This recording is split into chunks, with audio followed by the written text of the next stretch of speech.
Council is assembled and it is 6:30 when you're ready to begin. Okay, thank you very much. Good evening, everyone. I'd like to call to order this Committee of the Whole meeting of the Council of the Town of Saugeen Shores. Welcome everyone who's joining us in the council chambers this evening and everyone who's watching via the live stream, and of course, all committee members. Glad everybody is with us. The second item on the agenda is the land acknowledgement, and the Vice Deputy Mayor has that this evening. Yeah, thank you, Mr. Mayor.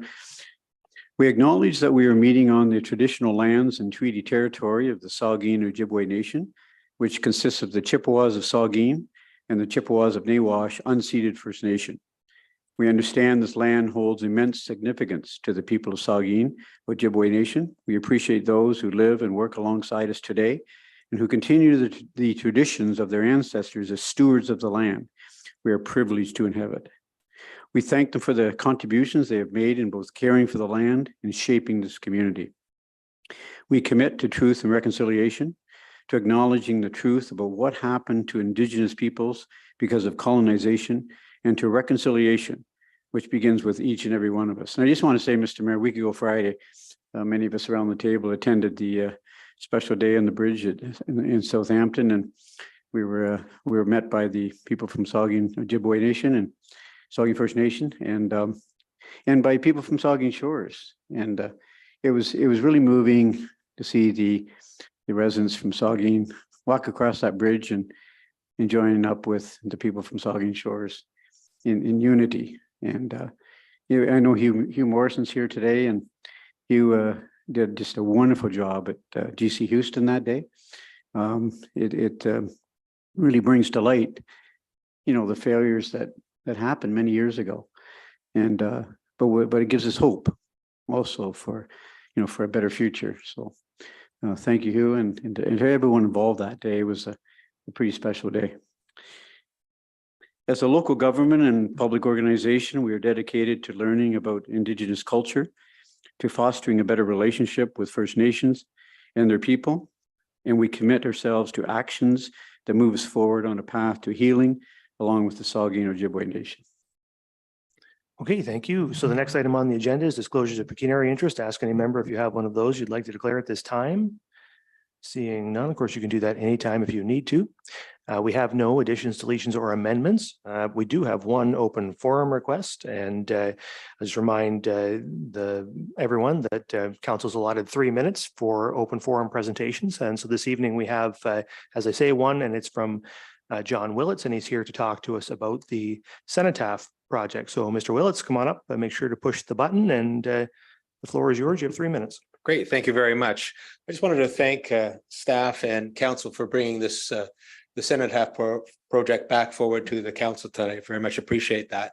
And the Saugeen Southampton Cenotaph Committee is hoping for a clear green light tonight to officially kick off our funding of the campaign for a cenotaph to be completed by November 11th, 2025. 2025 happens to be the 100th anniversary of the creation of the Legion, and I think that would be a wonderful sentiment and expression of respect to be aligned with that. The group has done a lot of work from all quarters, finding out more and more about the industry, and realize that it's not necessarily in the realm of artistry or architecture or engineering or even historians, but it does include all those things. Today, in preparation for this meeting, I did a little bit of quick homework. I talked to the owner of one of the largest monument companies in Canada for the second or third time, as well as the executive director for the Monument Association, asking how long it's going to take from the time an order goes in. It'll be 12 months, no guarantees. The community committee is ready to assist in any way we can. We've done a lot of homework and done a lot of qualitative research and reaching out to the community. We're delighted to say that we've already got committed 90,000 of the 125,000. It's 90,000, 125,000 already committed, and that'll, with this green light tonight, we'll be announcing that in the morning. Thank you. Okay, thank you very much. All right, so that moves us on to delegations, and we have one delegation this evening. We'll just remind delegations that council has allotted 10 minutes for each of our delegations. And so our delegation this evening is from Robert Stanley and from Kenny Kilday. Robert is the executive director of Saugeen Sparks Training Center, and Mr. Kilday is chairman of the board. So we'll invite those gentlemen up here now, and they can offer us their delegation. The floor is yours.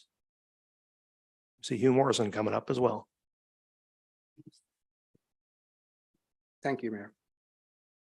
Members of Saugeen Shores Council, staff, and guests, I'd like to introduce Mr. Hugh Morrison, Principal of GC Houston Public School in Southampton and the Director of Saugeen Sparks Training Center. And as the Mayor said, I'm Rob Stanley, the Executive Director of the Center. Together, we'll introduce you to the Center, and later in the presentation, we'll present a request for support from Council. But before we begin, I'd like to introduce some other board members in attendance. Director Lori Cole, and current councillors Dave Mayette and Bud Halpin, as well as our distinguished board chair, Mr. Kenny Kilday. The Center's primary goal is to spark interest in the skilled trades for the region's youth and those seeking reskilling opportunities. I'd now like to provide some insight on the evolution of the Center. Faced with a regional and provincial challenge as evidenced by workforce opportunities continuing to be unfilled, local and regional employers and labor unions continue to explore opportunities that would spark the interest of our area's youth as they continue to assess future employment options. To address this regional challenge, in early 2022, a group of local volunteers met on several occasions to discuss forming a skills training center in Saugeen Shores. The center's mission would be to conduct outreach programs to educate the region's youth about future skilled trade careers and to provide introductory experiential skills training programs in order to connect youth and adults with some of the technical skills that are required by local and regional employers and labor union recruiters. In the summer of 2022, 5 community volunteers embarked on a journey to form this entity that would work collaboratively and in partnership with other regional skill training groups to spark interest in the trades and to offer these reskilling training opportunities to adults who are wishing to pursue a skilled trade. And by the fall of 2022, 9 community leaders with diverse backgrounds and skill sets formed a board of directors to shape and guide the center's mission to establish a governance structure, document a list of potential like-minded supporters, and to prepare an introduction to the center's presentations, which will be delivered across the region. Fast forward to tonight. Say thank you to Council for this opportunity to make the 30th presentation that introduces the center to like-minded supporters. A pick of some of the board members.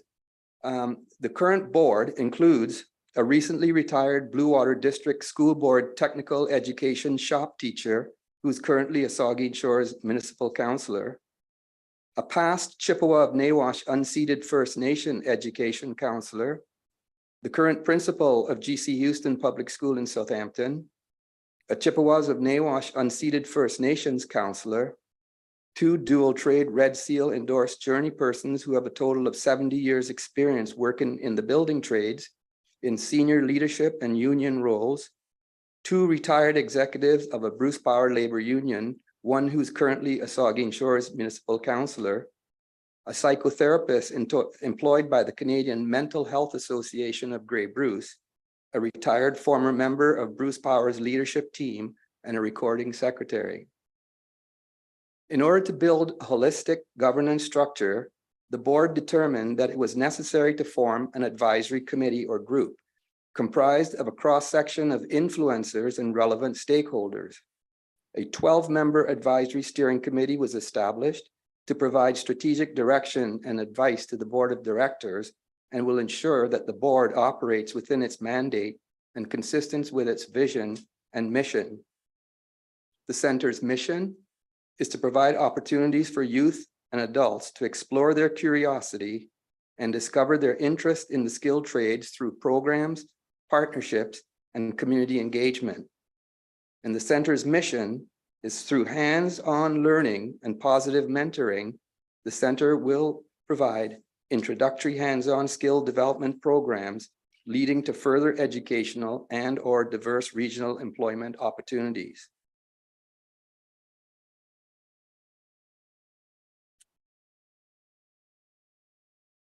So what does that look like?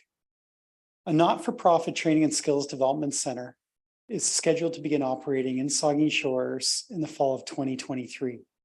We're looking at the launch and looking at being able to operate in the next couple of weeks. The center's goal is to provide outreach and hands-on introductory skills training and reskilling learning opportunities. We think that this will lead to more diverse employment opportunities for youth in the area. So on September 22nd, we launched Saugeen Spark. We did so with a two-part event. The first was that we had Tools in the Trades offer a boot camp. They registered candidates to go through a day of plumbing.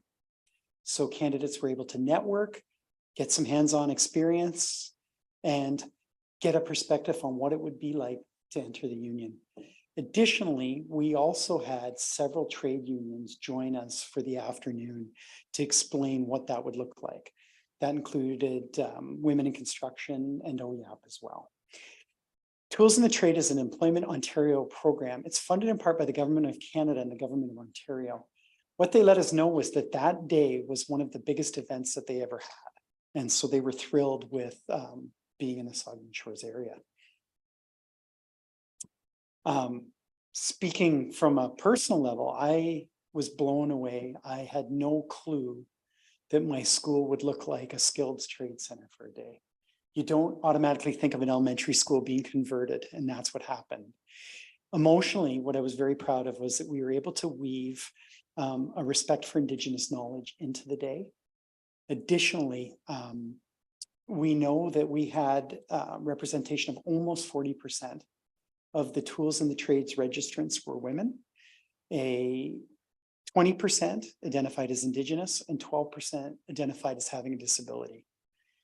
So for me personally, I felt like that was really significant. Currently in the skills trades, they're talking about 5% being women. And as a group, we're really committed to trying to make sure we carry forward the message that's coming from trades union and from our government partners about being more diverse and reducing barriers to people who have previously not seen this as a pathway forward. We just have to say thank you to the federal and provincial government funded agencies, the 6 labor unions, the 3 labor employers, and Habitat for Humanity, who played significant roles to ensure the success of the event. So all of these organizations and agencies supported us.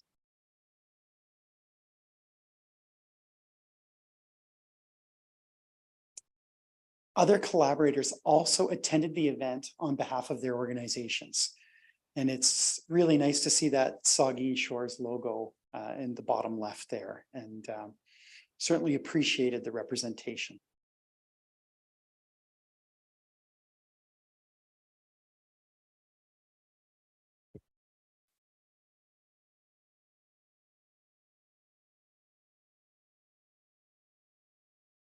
Partnerships and outreach. Partnerships are currently in development, and the center has partnered with Habitat for Humanity Grey Bruce, whereby Habitat for Humanity Grey Bruce will provide the center with youth residential construction classroom training and home building hands-on training at build sites consistent with their existing Aspire Youth Skills Training Program. Part of the day's agenda on September 22nd was a Provincial Building and Construction Trades Council of Ontario visit to the Habitat for Humanity build site at Saugeen First Nations. The tour was conducted by Greg Fryer, the Executive Director of Habitat for Humanity Grey Bruce, along with a few center board members and Chief Conrad Ritchie. The center is currently assisting other community organizations in neighboring municipalities who've expressed interest in establishing youth skills training centers.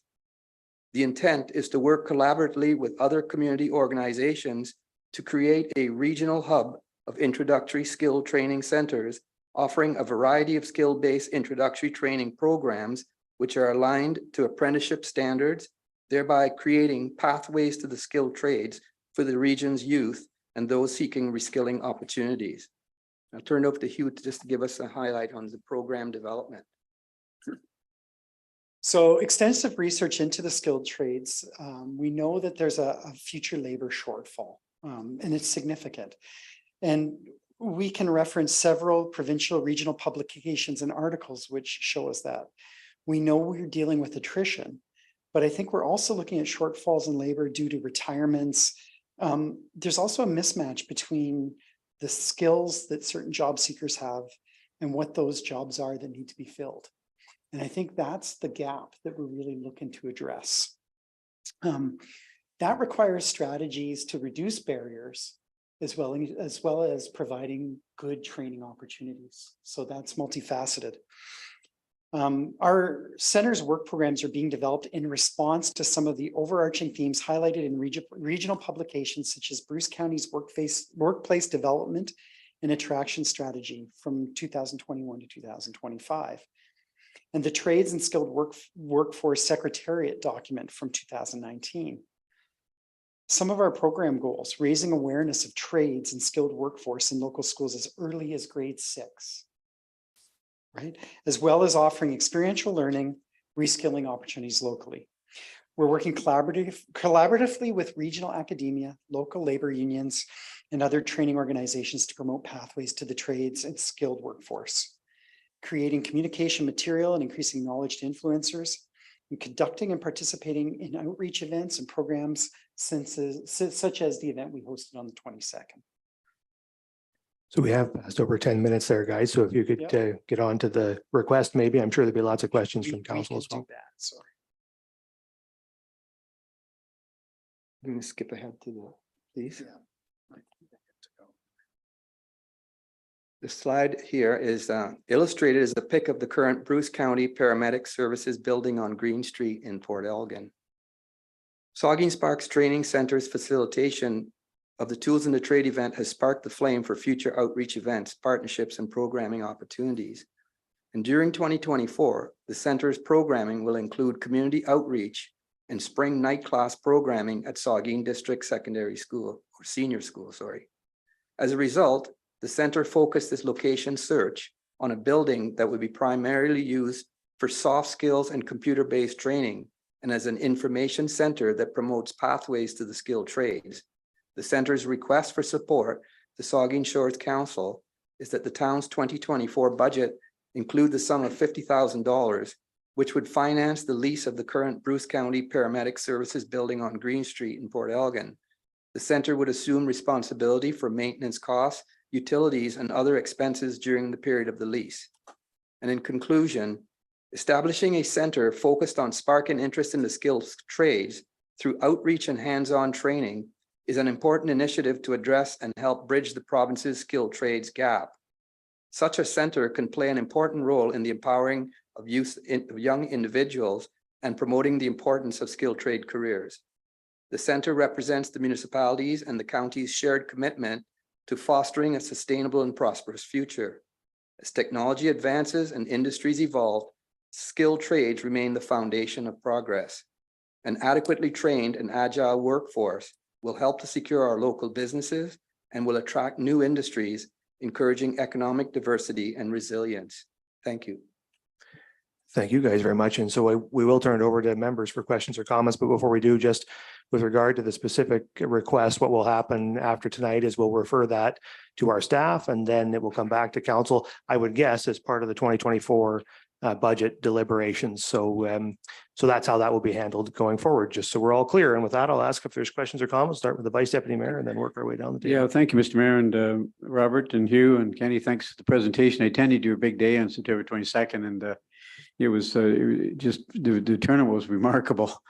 And Hugh, yeah, that whole the whole grounds and the gym, and it was just an amazing day. There's so much excitement in the air, right? And the youth in our community, adults. I know your board's very excited.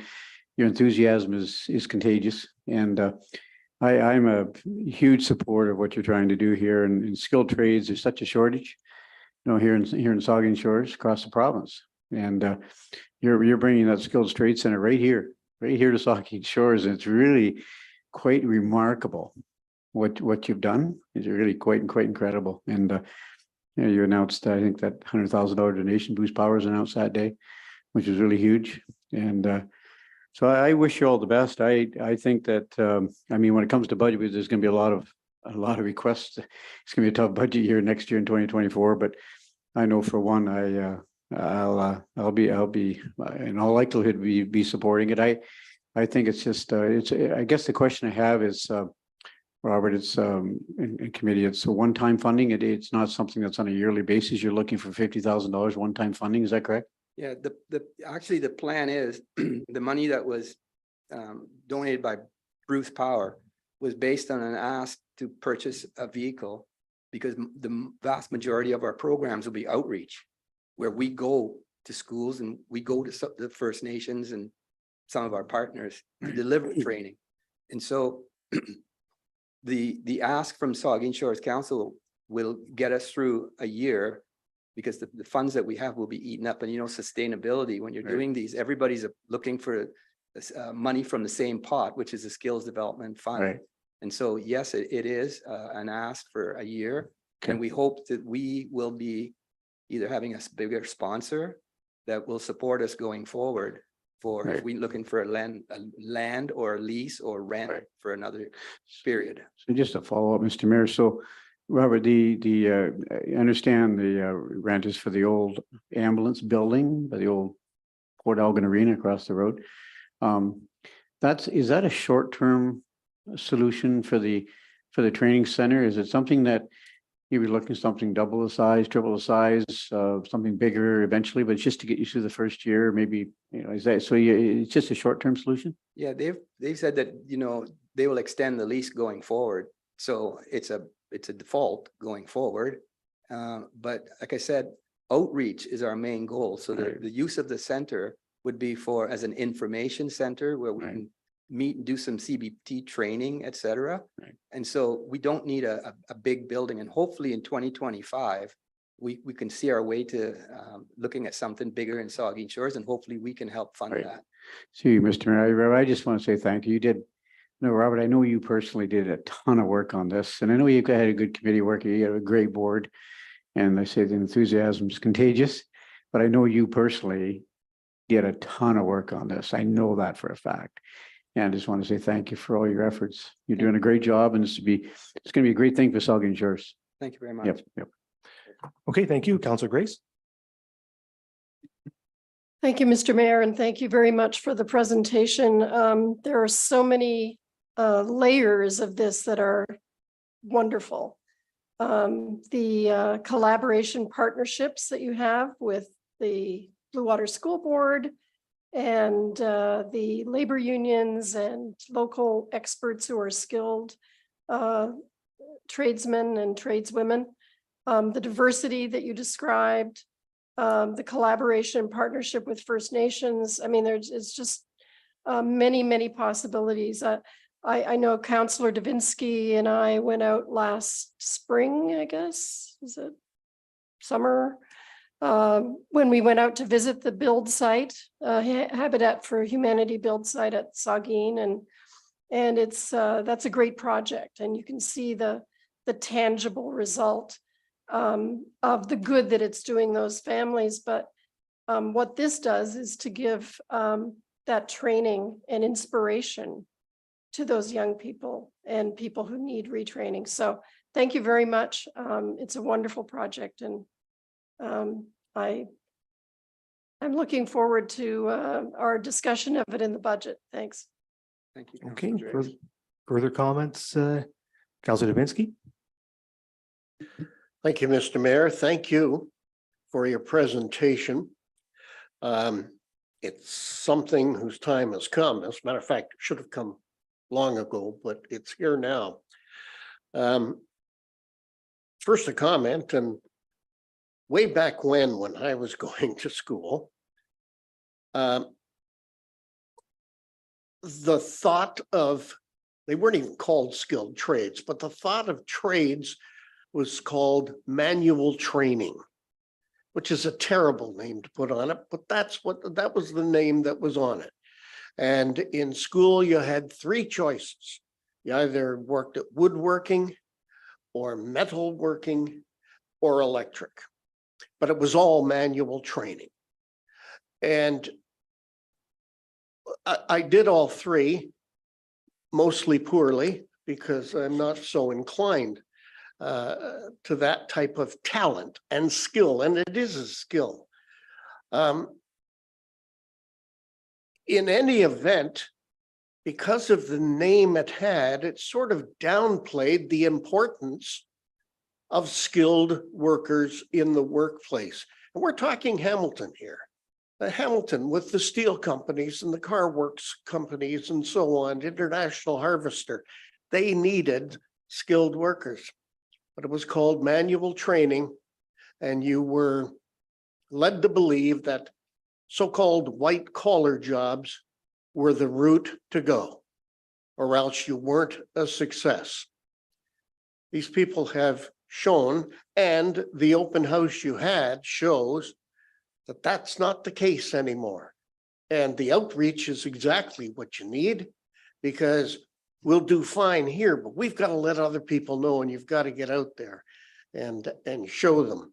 It's not manual training anymore. It's skilled trades, and it's as white collar as anything else that's in the workplace. Now, having said that, I would like to ask the question, and I don't know to whom, Mr. Mayor, is there anything the town owns that could be used to house the group? They say they just need a smaller place, maybe even smaller than the Green Street fire station. Do we own anything that we could perhaps help them and try to save us some money? I think what, as I mentioned when at the beginning, this request is going to go through to staff, and then something's going to come through the budget. I think it's an opportunity. And I know some conversations have already taken place, but I think it's an opportunity for our staff to talk with these gentlemen and their group and say, what are the opportunities? Are there in-kind things we can do? Or, or do we need to bring this dollar to the budget? Or what are our options? This is a starting place today for that conversation. So I think that's something that can definitely be on the table, and we'll get some reports back toward budget time. Okay, that's fair, as long as that's looked at as well. And it might save all of us a lot of time and so on. Keep up the good work, keep up the good fight. This is the future. Thank you. Thank you, Mr. Mayor. Thank you. Are there further comments from members? I'll just make the comment. I was at the event a couple of weeks ago, and it was a great event, as everyone has said. And, we are pretty soon, if all goes well, going to be building a few new nuclear reactors down the road. And when we build those new nuclear reactors, a bunch of people are going to move to town. They're going to need houses. We're going to have to build some houses for them. We're about to build an aquatics and wellness center, but if the population increases, we're going to have to build a lot more recreation infrastructure in this town. And all those people who already live in town are going to need a lot of plumbers and electricians and big folks to look after all the stuff that they own. In other words, you want to do something where you're going to be a success in life, and where you're going to write your ticket in terms of how much money you can make and what kind of lifestyle you can have. The skilled trades is the place to be. I certainly tell my own sons that, and I only have sons. I would tell my daughters that too if I had any. But it's it really is just a huge opportunity that folks have in our region, in our community, and the fact that you guys are putting it in front of them. And I should say, it's a real kudos to the school system locally too. I've been through, my sons are now, two of my sons are going to Saugeen District Senior School, and the stuff they have in there in terms of the things you can do with your hands, it's incredible. Was so much more exciting than when I was there only, 20 years ago. But really, it's really amazing how society and all these organizations and the schools everywhere are turning their attention toward this opportunity for people and really highlighting it and making it putting it on the pedestal it deserves to be on. It's the highest calling you can have. So thank you guys for doing that. Like what you've heard here today, I think is pretty clear indication Saugeen Shores wants to be a partner with you in this. We're going to talk a little bit going forward about how we can be a partner, and we'll have some decisions made as part of the 2024 budget. Okay. Thank you very much, Mayor and Council and staff. Thanks for coming in this evening. We appreciate it. Okay, so now we're going to move on. We don't have any public meetings this evening, so we'll move on to reports of municipal officers and committees. And 8.2 is staff reports. And the first one is the 2023 major initiatives, division, and capital highlights, the Q3 update. And we'll turn that over to the CAO. Thank you, Mr. Mayor. As we enter the final quarter of 2023, I'd like to take you through the progress the town has made towards fulfilling our goals outlined in this year's business plan. A quick reminder to council and those watching online that the town's plan, along with Saugeen Shores Police Department's plan, outlined 45 major initiatives for 2023. These are the projects that move the municipality forward.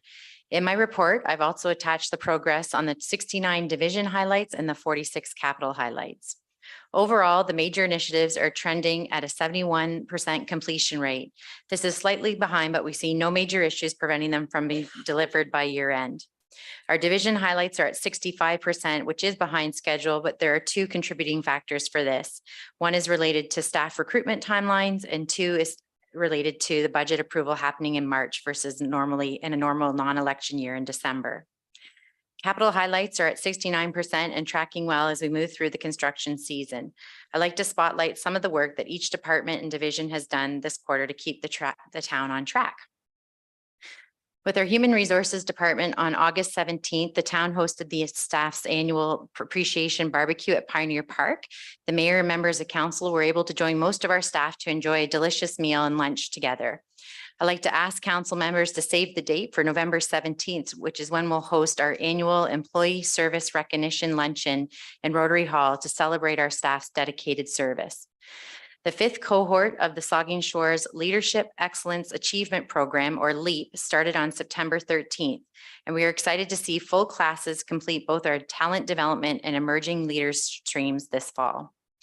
Our new Lighthouse Health and Safety software is now in the testing phase. Staff across departments are engaged in ensuring our health and safety online inspections, investigations, and training initiatives work effectively to improve our documentation and process tracking. In community services and operations, staff have been working to prepare the 2024 business plan with the newly approved organizational structure of two departments. That has meant separating the business plan tracking for both community services and operations. Some of this year's highlights include that the town just recently received a tree planting grant of $10,000 from Tree Canada. Saugeen Valley Conservation Authority supplied 400 trees that were planted in Schneider and Eastwood Parks in Port Elgin. These trees expand the forest area and enhance the parkland, as well as creating a natural buffer between the sewage treatment plant and the residential areas. This one in particular, I'm really excited about. The Public Works Group has worked with our GIS and asset management staff to upgrade the road patrol software system. I got an introduction to this system last month firsthand, and this is a huge upgrade over all our previous manual programs. The software manages a lens in a town vehicle that takes pictures of deficiencies, including potholes or signs being covered by trees, and generates work orders for staff to complete the repairs. Phase 2 of the landfill entrance project is advancing well. The new scales and building are currently under construction. Completion of the project's final elements should happen later this fall and includes the perimeter fencing, asphalt, line painting, signage, and gates. The town's IT division has also been supporting with the equipment and cameras for the new facility. Beach accessibility continues to expand in 2023. The town has extended Moby mat installations in Southampton near Millard Boulevard, Long Dock near Jerry's Fries, and Port Elgin Main Beach near the Pavilion. At Goebels Grove, the town has installed a Moby mat to function as a waterfront promenade or roadside sidewalk along the newly repaired Saugeen Beach Road. These mats also extend to the water there. Public Works staff are currently working on our sidewalk panel replacement and repairs identified in our annual sidewalk inspection, and this will continue into late fall. Staff have also started cleaning out the ditches in areas with water flow problems, and annual winter sand mixing has started to fill both the domes for the upcoming winter. Staff have replaced numerous sections of guardrails on our outer concession roads for other maintenance as needed. I want to move over to corporate services, as I want to highlight this team because they often do the so-called invisible work, constantly looking for ways to make the town run smoother, our tax dollars go further, and residents' experience improve. The Information Technology Division has reviewed current providers and funding opportunities in the area.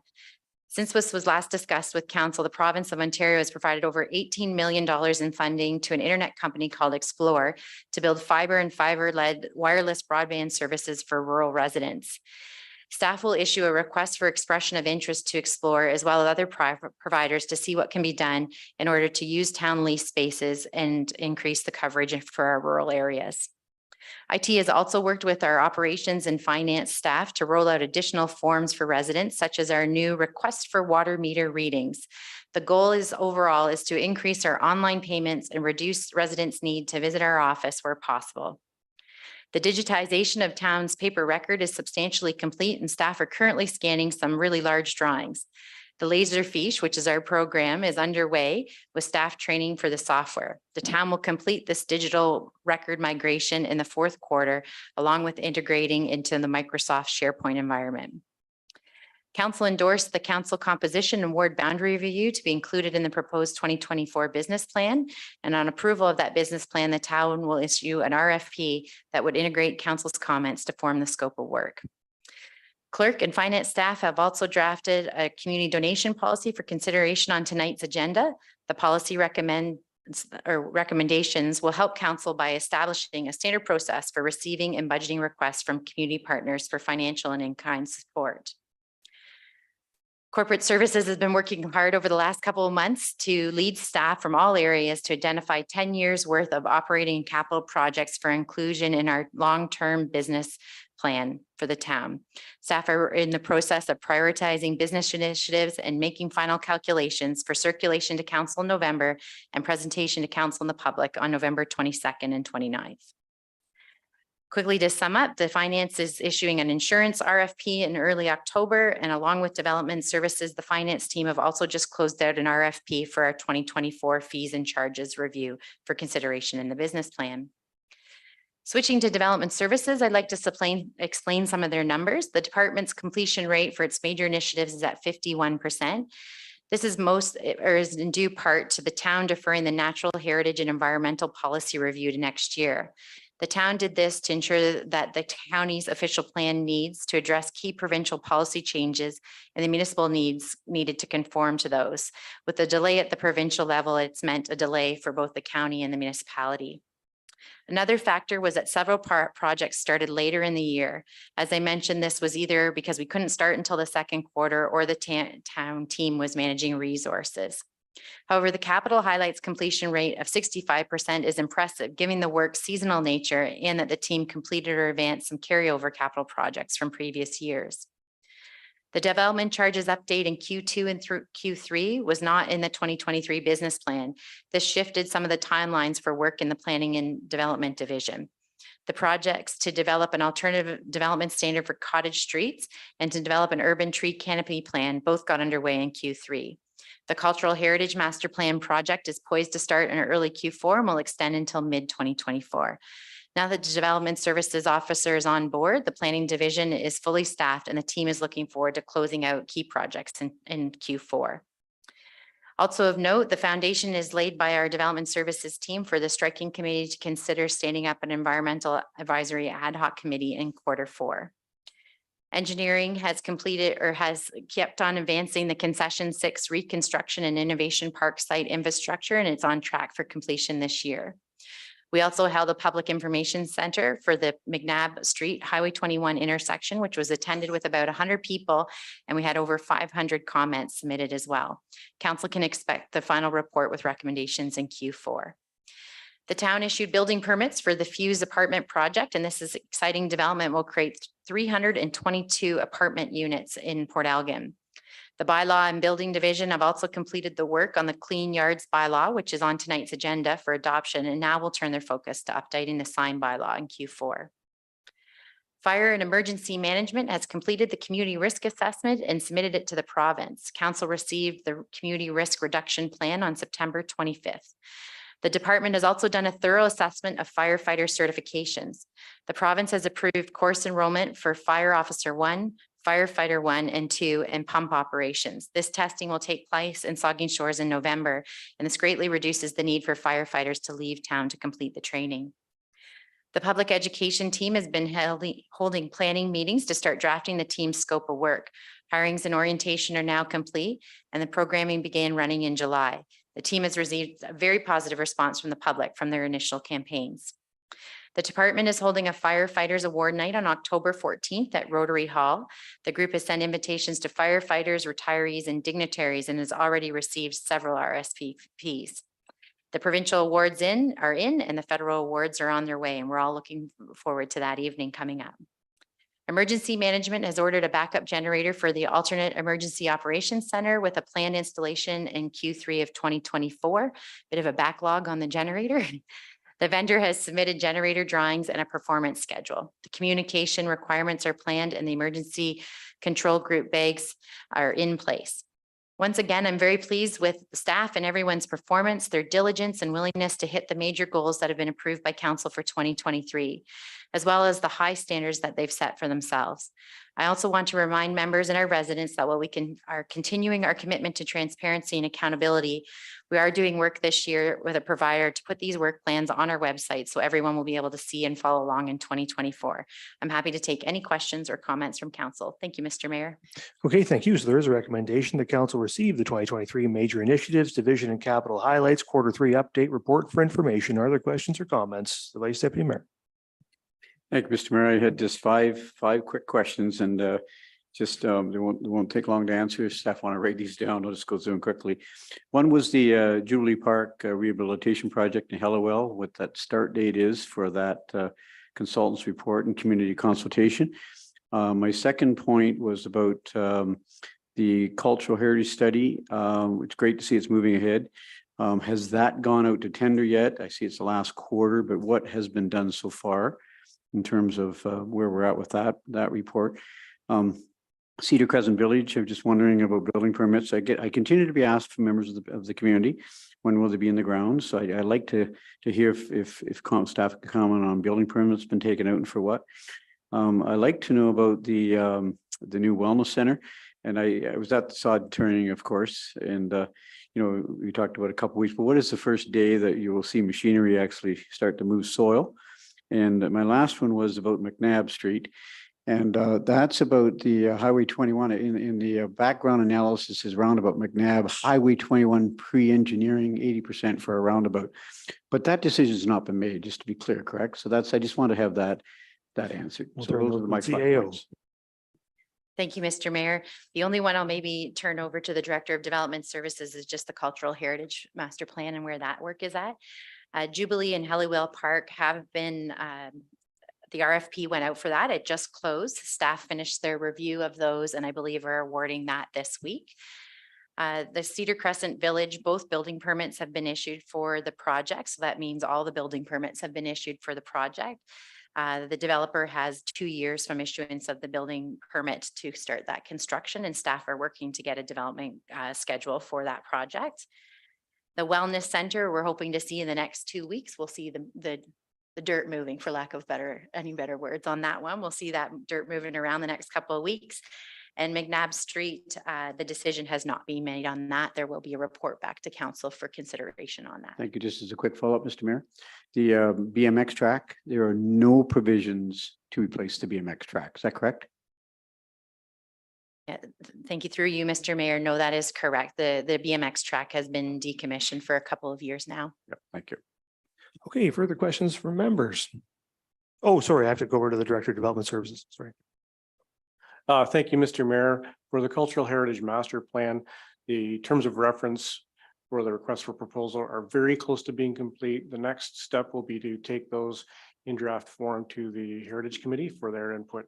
And then once we have their input and incorporated into the RFP, we'll be releasing that for bids. Yep. Thank you, Mr. Mayor. Appreciate it. Yeah, okay, so we got Councilor Grace.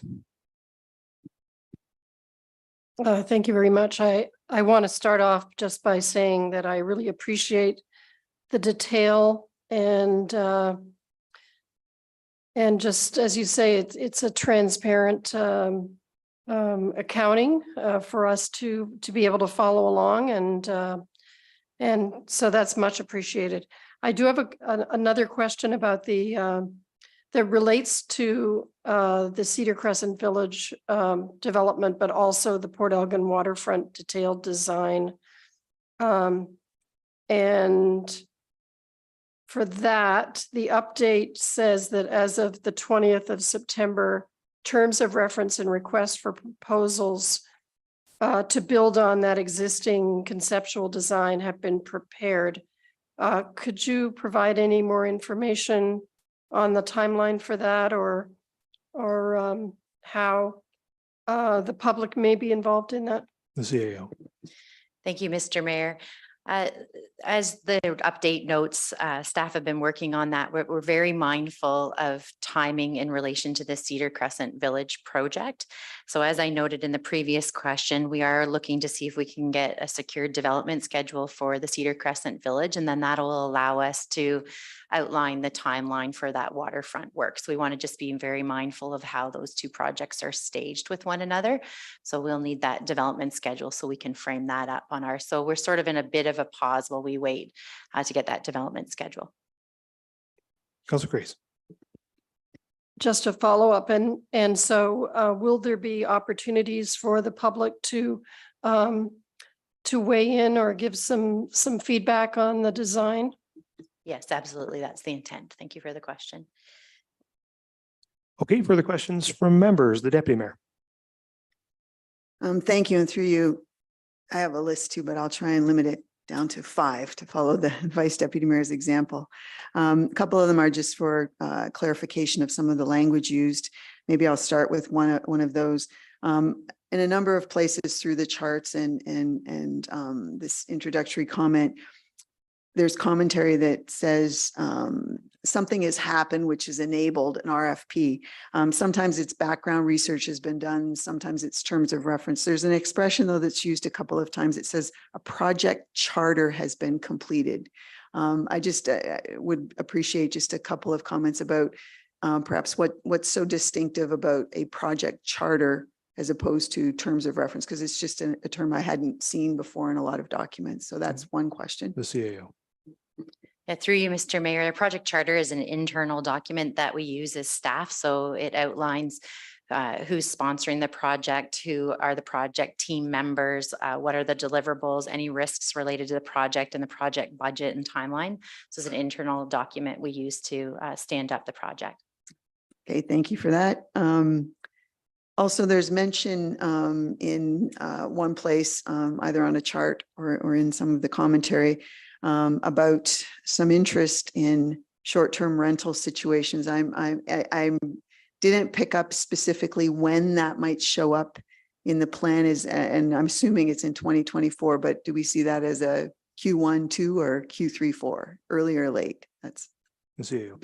Through you, Mr. Mayor. So we're hoping to have an information report in front of council in November this year to have a conversation with council around this and a conversation leading into budget discussions of whether or not we want to see that work move forward in 2024, because there would be a consultant cost to it. okay. And there's mention made of the process leading to some revisions or updates to the strategic plan or a new strategic plan. It did talk about some community engagement. Excuse me. I know that there was a survey. I have no idea what the response was to that. The actual in-person community engagement, though, was 2 pop-ups that took place. One was at the Marine Heritage Market in Southampton on a Friday, and the other one was at the Firefit event down at the beach in Port Elgin. Are there any other community engagement in-person activities planned associated with the strategic plan? Because it seemed to me that we missed an opportunity really in that the Marine Heritage Market, yes, it's a community event, but it is in the tourist category, and Firefit was a very specific event. And, you know, it didn't necessarily grab the people who would be out at a grocery store or at a sports event. So is there any planning that will perhaps have a little more in-person community engagement associated with the strategic plan exercise? Or has the survey, you know, been hundreds and hundreds of people, and so some of that has been captured? CAO. Yeah, through you, Mr. Mayor. I'm sorry, I don't have an answer to your question for tonight. I don't have the numbers, but that's something we can follow up on. I would offer that there is no further public sessions planned. The next report will be to council with a summary of what was learned from both those in-person and online components. Just a couple more then. There's mention about the animal control bylaw was updated, but it doesn't go on to suggest that there might be another update. We're still planning to have an opportunity to discuss the pilot and that sort of thing. And so there might be more coming with animal control. Okay, so because the update was just to create the pilot. Okay, that's good. I had some nods there. There was also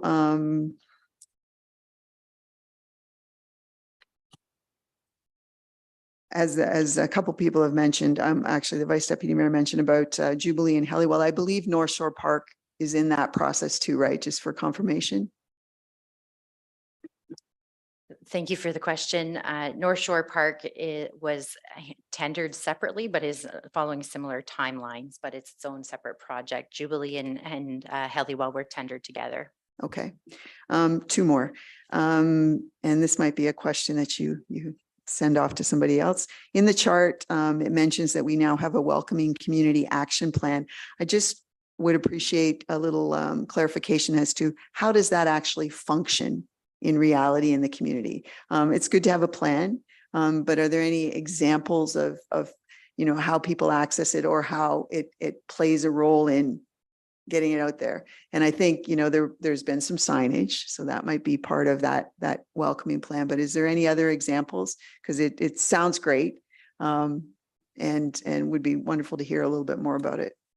Zio. Thank you for the question. And I know Heather's in the audience tonight, but I don't know if she was prepared for the question.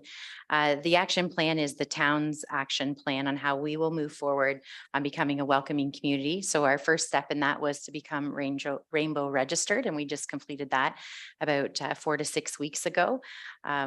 I would offer that we could come back at a later date or follow up with you on what next steps of the plan have looked like, because I think that report came forward to council in about May of this year. So I don't have it top of mind to answer your questions tonight.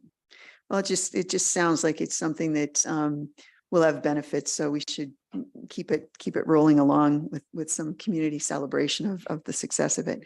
My last question relates to your enthusiasm about these road patrols happening on a little more in a different way, enabling some photographs and that sort of thing. I'm hopeful that the deficiencies noted will expand a little bit beyond the asphalt. And you did pick up on something because I had written down here, will it grab some signage issues? So you did mention signage. There's some other opportunities along the sides of our roads related to sidewalks and invasive species, and also other installations from other bodies, for example, utility poles and telecommunications boxes that, some of those are looking pretty ratty. Some poles are leaning, and I regularly some of those services come in, but in particular the telecommunications boxes look pretty terrible in some parts of town. So is there a sense that these road patrols, I realize it's focused on the road, but is there an opportunity to kind of just creep out a little bit to the shoulders and just see what's right up against the road? Because all of that is streetscape planning. Thank you. Zio. Yeah, thank you for the question through you, Mr. Mayor. Again, I got a demonstration of it. This is the first time we've moved into this software. It was a manual process with our public works staff and a clipboard going around and tracking this before. So it is exciting to see this shift. The software does look at the entire right of way. I would offer it probably doesn't consider things that you might deem as streetscape elements. It's more focused on roads and infrastructure. But when I was having the demonstration, we did talk about how we can use it in the future for sidewalks and that kind of pieces as well. So we will continue to expand on it, but right now the initial rollout is focused on the roads. Okay, then Councillor Halpin. Thank you, Mayor, and through you.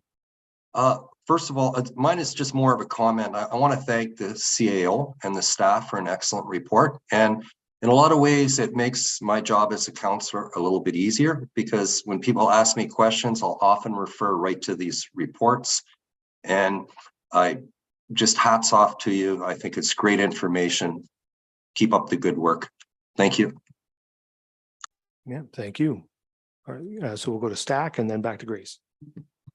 Thank you. I just wanted to follow up on the CCV discussion. Do we have an estimated timeline of when that building schedule is expected? I think to some of the points of the other councillors, there's quite a few questions that come about related to that, a lot of interest, and it would be nice to know if we had a TCD? I know you said 2 years from the building permit date, but do we have an estimated time of when those plans will be put in your hands? The CAO. Thank you, Mr. Mayor. As I already noted to the other counselors, I don't have that schedule right now. I have been requesting it. Yeah. Okay, Counselor, oh, sorry, Yeah, Counselor Staff. sorry, just for clarification, I understood you said you didn't have it. I'm asking, have they, maybe a better question would be, have they indicated any timelines of when they'll be submitting? The answer remains no. I don't have that information. Counselor Grace. Thank you. Something I forgot to ask earlier, but under the division highlight section, the Cottage Streets Development Standards Update. And I know that the consultant has been retained and some study is underway. I'm getting a lot of questions from people who are eager to give their input. And so I'm wondering if you have any sense of when that public consultation might be happening. Director of Development Services. Thank you, Mr. Mayor. I'll pass this question to Rahul Amin, our Manager of Engineering. Thank you. Thank you, Your Worship, and through you to the councillor. We retained, as you know that, we retained a consultant. We haven't received any schedule yet from the consultant, but what we're expecting that by end of November, maybe we'll schedule some public consultation. That's our plan at this time. So that would be, do you have any couple of months or? I said by end of November, we will schedule some. Oh, perfect. public. Okay. Okay, further questions? I don't see any. I had one. I just wondered about the development fees review. I see it's 80% behind, and it's one I'm eager to see complete because it would, I mean, it looks like, and I'm going to guess that we're not going to have that in time for the 2024 budget. I wonder, do we have a sense of the timeline for that? I feel like there's a prime opportunity there to look at whether we're overcharging on those building permit fees. And given the fact that we're collecting a pretty sizable reserve. So I wonder, how soon will we have that so that council can make some decisions on that? The Director of Development Services. Thank you, Mr. Mayor. We had our initial study team meeting today, as it turns out, so the question is timely. The range for completion of the study is an aggressive timeline, and an optimistic timeline would be Christmas, and the other end of the range is February. So we realistically would have something for the new year, and as you expected, it's not going to be ready for the budget, but it will be in position for our council to make decisions about any recommended changes to the fees early in the new year. Earlier with some, if some things go faster than expected. Well, that's good news. So there is if Christmas or February, that's still likely before the final passage of the 2024 budget. So there may still be opportunities in there to look at that information as part of the next budget. So that's, I'll keep my fingers crossed for that. Anyway, I just want, as has been said, these are good reports. Everyone should, in the community should look at them because, as Councillor Halpin rightly points out, it's good for members of council because we can talk to our constituents about the things that are going on, but the constituents themselves can go online and see it for themselves as well if they want. So I think these are good reports and we much appreciate them. So thank you for everybody. This is a big team effort to put this one together, I know. So thank you all for your work on doing it. And with that, you've heard the recommendations, so I'll ask all in favor. And that's carried. Thank you. Okay, so now we're on to item 2, which is the Southampton Community Cenotaph Committee Rejuvenation Project. And we'll turn that over to the Director of Community Services and Operations.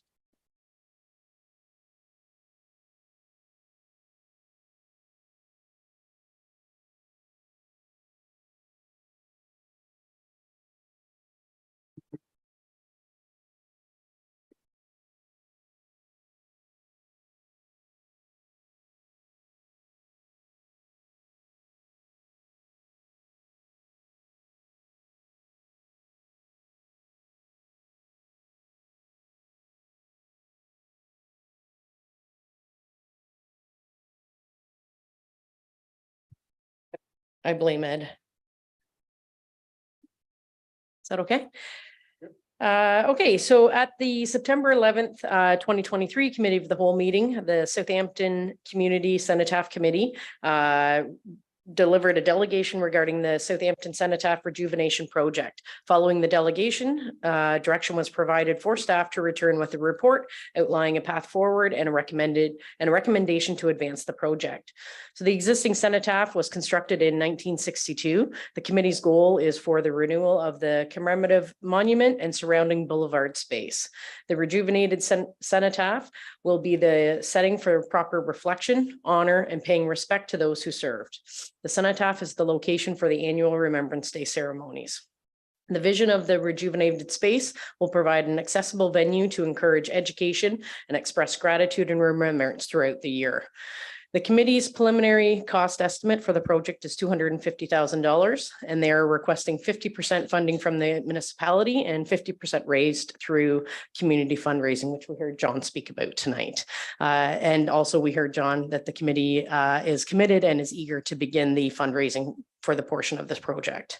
So if endorsed by council, the recommended next steps is to include the consulting responsibilities for the Cenotaph Rejuvenation Project within the Southampton High Street Streetscape, that's a mouthful, plan cost estimate project proposed in the 2024 business plan.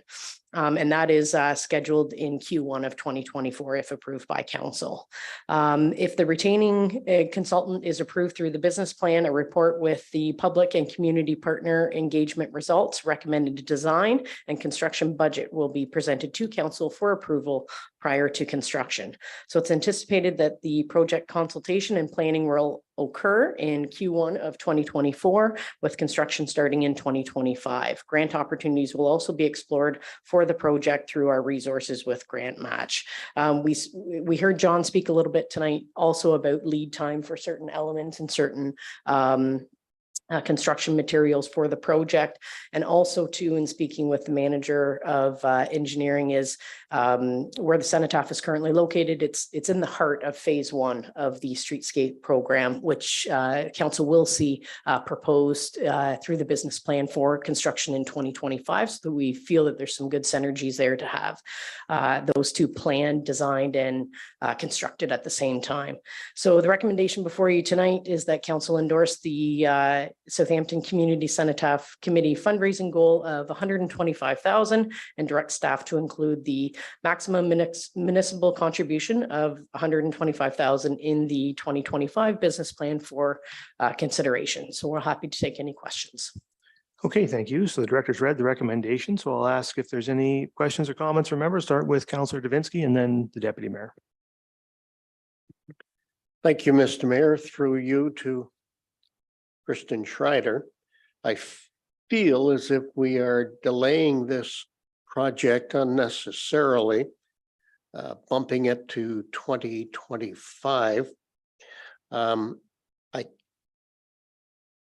I could, when we had the presentation by John, I could see this project moving ahead in 2024, in the 2024 budget that is coming up, the discussions anyway, and that by 2025, we would be, well, by 2024, we would be looking at some construction.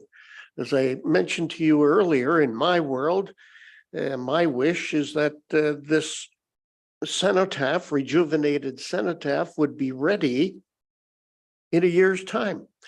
Not this Remembrance Day, but the following Remembrance Day.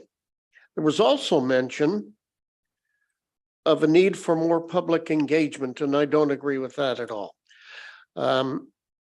There has been enough public engagement on this through the streetscape plan, and it was mentioned in the earlier report where we had 100, at least 100 people come out. It was over 100 and had 500 comments. Part of that was the cenotaph rejuvenation. That was part of streetscape, and I understand that. But heaven forbid, if streetscape fell flat in its face over the next little while, the rejuvenation would continue. So we have to view it as a separate project. And I think we don't slow it down, we speed it up, because the people have had their say. The committee that is looking into it with John Willits is miles ahead of where they thought they'd be. So they're obviously getting a lot of support. And I would move that we do that, but I understand we have to have further discussion on this at this point in time. But I don't want to slow it down. I want to see it happen in 2024 and to eliminate the public engagement. That sounds terrible, but we've had the public engagement. So I don't know why we would need more. The CAO has a comment. Thank you through you, Mr. Mayor. I think we heard in the open forum tonight that the goal of the committee was to have the cenotaph rejuvenated by Remembrance Day 2025. The work that was done through the BIA, I would offer, is conceptual designs for the downtown, for the streetscape. And what we thought would make a lot of sense was almost like economies of scale, would be hiring the engineering, the landscape architecture staff in order to do the detailed design and construction drawings that are needed. That would be what would be undertaken in 2024 and get us in construction for 2025, which would meet the committee's goal of having the cenotaph rejuvenated by November 2025. So I think we're well aligned with the delegation that came to us in September, and with a path forward that keeps us on track to meeting their goals as well. Okay, so I have the deputy mayor next, and then I have Councillor Halpin. Thank you, and through you. I look forward to supporting this along the way. I just, I have two comments. One is a clarification comment too about language use, but I believe that, you know, this is an opportunity. I don't have any problem with technically it looks like slowing it down, but I believe it's an opportunity to do it right. This is a legacy investment that would be for the next 100 years of Southampton, 100 years of Saugeen Shores. We need to do that whole intersection properly to have it be what it needs to be and what it could be and what it should be. The unfortunate situation with other streetscape stuff in downtown Southampton was we didn't do it 100%. We did half of an intersection, or we did a little bit. We need to put it all together. And I appreciate what you said about it's in phase one, and you mentioned the intersection, because it is a place destination that we're creating, and that involves a little bit more than just what's on the boulevard in the middle of the road. So I don't have as much of an issue with the timing. I think public engagement is valuable too, because I know some has happened, and yes, some comments have been made, but as things go forward, the public being on board with all of this stuff, and them feeling civic pride about what's about to happen in their neighborhood or in their community or in Saugeen Shores, I think that bodes well for just the impact of the legacy investment to be pretty spectacular. So, you know, I'm glad that we've, you know, had this all come fast. It's, I think in many ways lit the fire to get the other part, you know, before council again too. So that in my mind, they're working in tandem. I did have a more sort of clarification question. We've referred, we've deferred, but now we're being asked to endorse to include for consideration. This is the exact same thing as a referral, right? So it's just, I'm just wanting to make sure that when we vote on this, we're understanding what we're voting on, because, you know, we had the Sparks program here, and so that's been bumped over into budget. We had recently something that came up, and my mind's gone blank on what it was, but we deferred it to a later meeting. We had the situation with the potential to have an in-house lawyer referred to the budget thing. So this is not a deferral, it's a referral. Would that be a good way of looking at it? Because the language is a little bit different in this one. I think what's unique about this recommendation is that it's looking ahead to the 2025 business plan. And so it's a year out. And so because of that, and because of the desire of the committee to do some fundraising now, we're looking to endorse the project today so that they can have certainty that they can do their fundraising now in anticipation of something that we're not going to decide on a budget and for another, what, 18, well, not 18 months, but maybe 14 months from now. So, you know, I mean, you could use the language referring it to the 2025 budget, I suppose, but it's more than that. I think it's an endorsement. I think it should be understood by council as endorsing this project, because once we've endorsed it, this committee's can start fundraising, and it would be, well, not fair of us to sort of backtrack on this $125,000 commitment. So council should review this, should, I think, understand this as a commitment to fund this at $125,000 in 2025, in my view. The Deputy Mayor. Thank you. It's Okay, so I've got Halpin, then Grace, then the Vice Deputy Mayor. So Councillor Halpin. Thank you, Mayor, and through you. I appreciate the CAO's comments about using economy of scale, and it is a good idea to do one proposal in that manner. But at the same time, I'm a little bit more leaning towards allowing the cenotaph to go forward on its own, regardless of what happens with the rest of the streetscape. I don't think a delay over design of the downtown should delay the cenotaph project, which has been well researched. It's been consulted. They've done everything. So I do want to help us. I want us to help them move that forward as quickly as they can. One thing from the delegation that I heard is that it's going to take at least 12 months to get those monuments made. And can we do something to allow them to say, yeah, we're committed to this, order your granite in 2024 so it can be ready for 2025? Because if something takes at least a year, we can't wait too long to have it installed for November 2025. So my question, I guess, is can we move it forward so that they can order their granite? Thank you. You have it, the CAO. Thank you for the questions and comments. I want to put forward, I don't believe that there's, again, I said it to Councillor Javinski, I don't believe that there's a delay being proposed in this staff report. I think that the timelines that have been outlined are the ones that the Cenotaph Committee asked us for, which again was to have the monument in place for Remembrance Day 2025. I do take the point that you made about making sure that the streetscape design does not hold up or in any way tie up the Cenotaph project. And I think that we can do that by still using the same consultant and making sure we give them that instruction through the request for proposal that we want to be, that could stand alone. There may be an option where that may stand alone, but we can do that through using the same consultant. So again, I don't think that there's a delay in this report that's being presented to council tonight. And I think we can take that instruction to ensure that the Cenotaph work can advance and be decided on independently if we were to reach a point where that needed to be done. Mayor, through you, can I have a follow-up? Yes. Mm-hmm.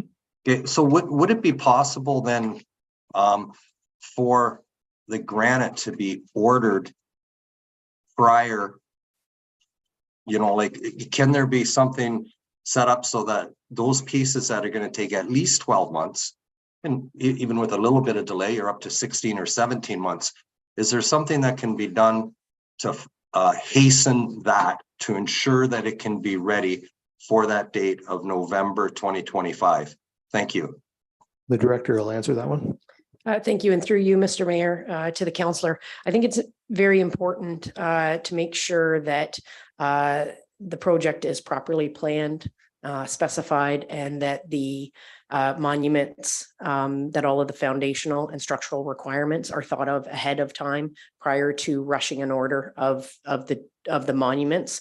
I think that it's wise for us to, as noted, in Q1 is take the design and get the design components complete. And then as soon as we're ready is that we can finalize the order. And that would be one of the beginning stages of that, is to confirm that order, but not ahead of the full design. Thank you very much. Okay, thank you. So I missed Councillor Mayette on the way by, so I'm going to drop Councillor Mayette in right now, Councillor Mayette, and then we'll come to Grace and then the Vice Deputy Mayor. Thank you, Mr. Mayor, for the consideration. And through you, my question is, when I heard your presentation, I heard like the design engineering and the consultant. And when this was presented to us some weeks ago, I had assumed that the detailed design and those types of things were included in the $250,000 budget, and that it wasn't necessarily going to be done in conjunction with a larger streetscape plan. So is that not the case? Is not the design already sort of been laid down? All we need is like the foundation and the electrical, and it should be ready to go? Or is there a necessity to hire a consultant? Or was that contemplated by the committee that's putting this forward? The director. Thank you. And through you, Mr. Mayor, I would say that the design that's been brought forward is conceptual in nature, with not structurally complete, and that we would require an engineer and a consultant in order to carry that specification out. And that you figure is Q1 of 2025? 2024. 2024. Correct. Okay. Even though we're not going to be contemplating inclusion in the budget until 2025. Construction would occur through you, Mr. Mayor, construction would occur in 2025. And then the design details would be complete in Q1 of 2024 in conjunction with the streetscape project. Okay, I understand now. Thank Okay. you. Okay, so now I have Councillor Grace and then the Vice Deputy Mayor.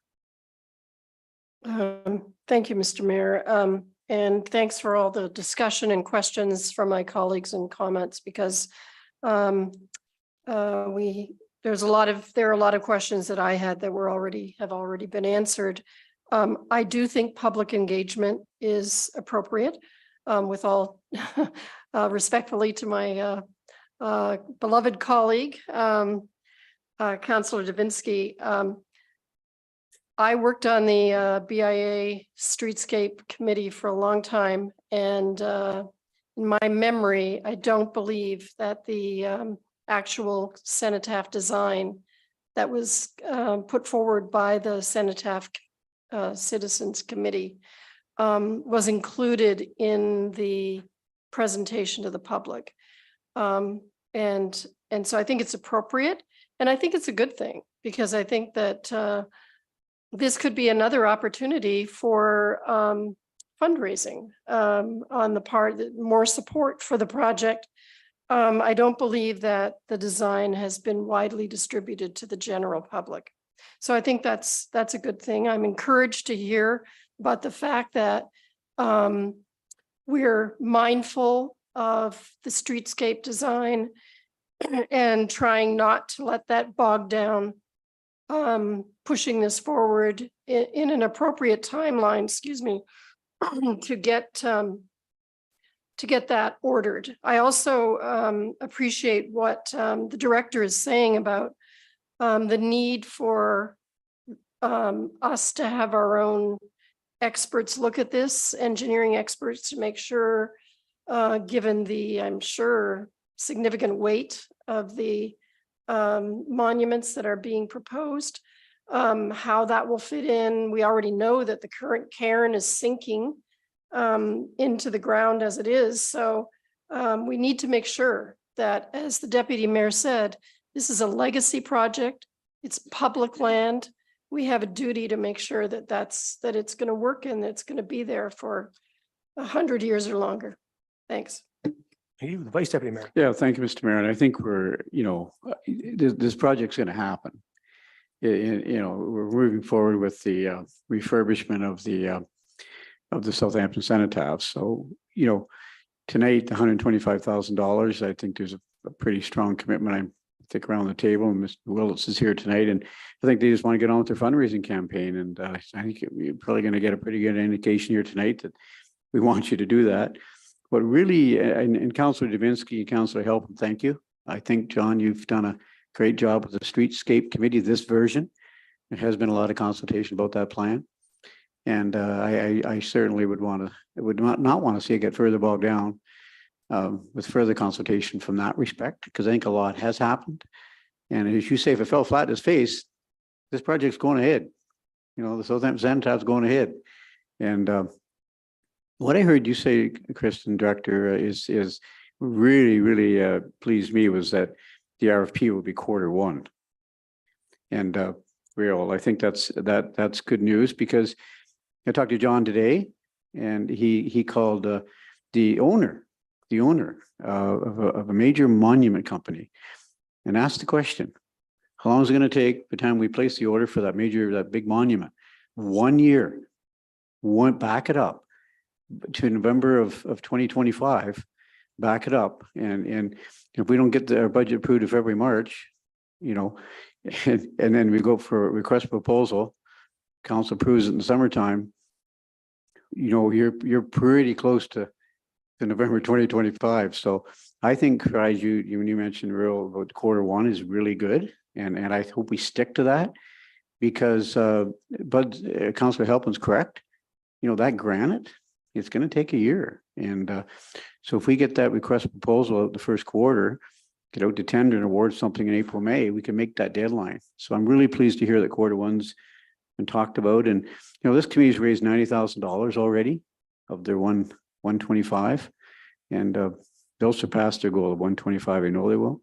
So I'm pleased it's going ahead. I think what confused it a little bit was this 2025 business plan, because you know, a lot's going to happen, Strides, in 2024. A lot of the planning and ordering of the monument, no doubt, is happening in 2024. So there will be some money spent there. So I think what confused me a little bit was 2025, and that's when the actual project's going to take place. But majority of like the RFP and ordering, it's going to happen pretty quick in the first quarter. And that's the emphasis tonight, is that we're moving ahead. And just want to thank you for the report, and to John Willits and his committee. They've done a great job, and they're making this happen. And I think we're all saying the same thing tonight. You know, we're going to get this done and in time for the 25th anniversary, and you know, for November 2025, we'll have the ribbon cutting. So I think we're all saying the same thing. Okay, Councillor Stack. Thank you. And I feel like I'm not saying the same thing. I'm a bit tired today, so I think I'm missing the boat a bit. So are we being asked to approve $125,000 to be spent in 2025? Is that what this is? I'm trying to follow. It's me, full disclosure. Is that what we're asking today? I think, to be clear, yes, I think that we're being asked to endorse the fundraising goal of $125,000 and to include the contribution of $125,000 in the 2025 business plan, which technically is subject to approval in 2025, but it's important to be clear, if we give that direction tonight and we say we're going to spend it, I think pulling back on that in 2025 is really not going to be something we're going to be able to do. Councillor Stack. So then, understood, and thank you. Not to nitpick, I think the recommendation's not sufficiently clear that what you're saying is we are approving for expenditure in 2025, because this reads to me like we're saying we're going to bring it forward for consideration, but effectively, even though it's not 2025, we're saying this vote today says we're going to spend tomorrow. Yeah, I think it's just a question of, it is a question of words, I suppose. But I think there's a question of what we're directing and the practical reality, right? And the practical reality will be that it's going to go in the business plan. Council can, in any given year, council can adjust its business plan however it wants. It can take out or add whatever it wants. And it could take this out. But in a practical sense, we've given, if we pass this tonight, we will have given clarity to this group that they can raise $125,000 on the understanding that we will contribute 125. And so from a practical, or if you like, political standpoint, that's going to be very difficult to walk back, I think. So Do you have anything else, Councillor Stack? No? The Vice Deputy Mayor. Just a point of clarification, and then, the 2025 thing, we get a little bogged down on it, but if that monument's ordered in the second quarter, say, of 2024, I'm guessing here, but I co-chaired the fundraising campaign for the Port Algon Cenotaph 15 years ago. Clearly in my mind, 50% deposit. So if we're approving it in the 2025 business plan, or 125, the 250, they may very well want 50% down. So I just don't want to tie our hands too tight here with 2025 that we can't spend any money in 2024 because we may have to. That monument's going to cost a lot of money, and they might very well ask for 50% down. If they're ordering that from overseas, the granite, they're going to want money down. So I just don't want to tie our hands too much with 2025, and that's where the report confused me a little bit. The CAO has a comment. Thank you. Through you, Mr. Mayor. I think that we're getting bogged down in the details of the design, which is hard to see because you don't have a detailed design in front of you right now. I think we're also making an assumption that the 225,000 is only buying the monument. The 225,000 will be providing the base for the monument. We'll be providing the lighting for the monument. We'll be doing the curbs around the monument. It will be doing a lot of different elements in order to put the monument in place. I think that staff have put together a proposal that meets the timelines that the committee asked us to do. If as they get underway, if they get the detailed design in early January or first quarter, sorry, I shouldn't make the commitment of January, first quarter, and there's an indication that something needs to change, we can always return to council and revisit it then. So, so we're clear. The decision tonight's a really simple decision, committing to support this project and committing $125,000 of municipal money toward it. It's a maximum contribution, and that should be made really clear. It's a maximum contribution from the town of $125,000. And as I noted, when they came in September and gave us a presentation on this, we do not have a detailed design. So I don't think we can say for certain that we have a final dollar figure on this project. So I think we should all be prepared for this number, this $250,000 number, not to be the final number, because we're going to do a design next year and things can change. What's clear, what we're deciding tonight is to contribute a maximum of $125,000 of municipal money toward the project. And I just wanted to make a comment on the discussion about public consultation. The report talks about hiring this consultant, which is actually the consultant for the broader project, which I think is good that we're combining these projects. It makes excellent sense to do that, and they happen to align from a timeline standpoint. I don't think we should consider them as independent projects. They're both on High Street. We're going to rejuvenate High Street, and just as much as we're going to proceed with this project, we are going to proceed with the High Street project. At least we better, because a lot of work's been done on it. So everything aligns well. We're going to do these projects in tandem, and that makes sense. I'm concerned as I think about hiring this consultant, though, about their role in the Southampton High Street streetscape design, because we say the responsibility will include, but not limited to, public and community partner engagement. And we have consulted a lot, as everyone will say, as everyone will agree, on the Southampton streetscape project, like a lot. And we've been consulting on it for like 10 years. And I think if we go back out and consult again, the public's going to be like, why are you asking me again? Why don't you do something? Do something. Stop asking me and do something, right? And they would be justified in having that view. So I think we should, and also we run the risk of undermining our partners by going back to the public. And if we hear different things, how do we reconcile that with what our partners who have done a lot of work consulting have come to us with already, right? So I think as we think about, that's not to, and I'm not suggesting you don't engage the public. Of course you do. This is things coming to this council are part of a public engagement, right? So the key thing is, how do you do that? And I think it has to be clear, particularly on Southampton streetscape. And this is just my view. It's not the municipality's view. I hope you agree, though. We're not going to go back to the public and say, please, let's start from point A and tell us what we're going to design for. We have all the information from them we need.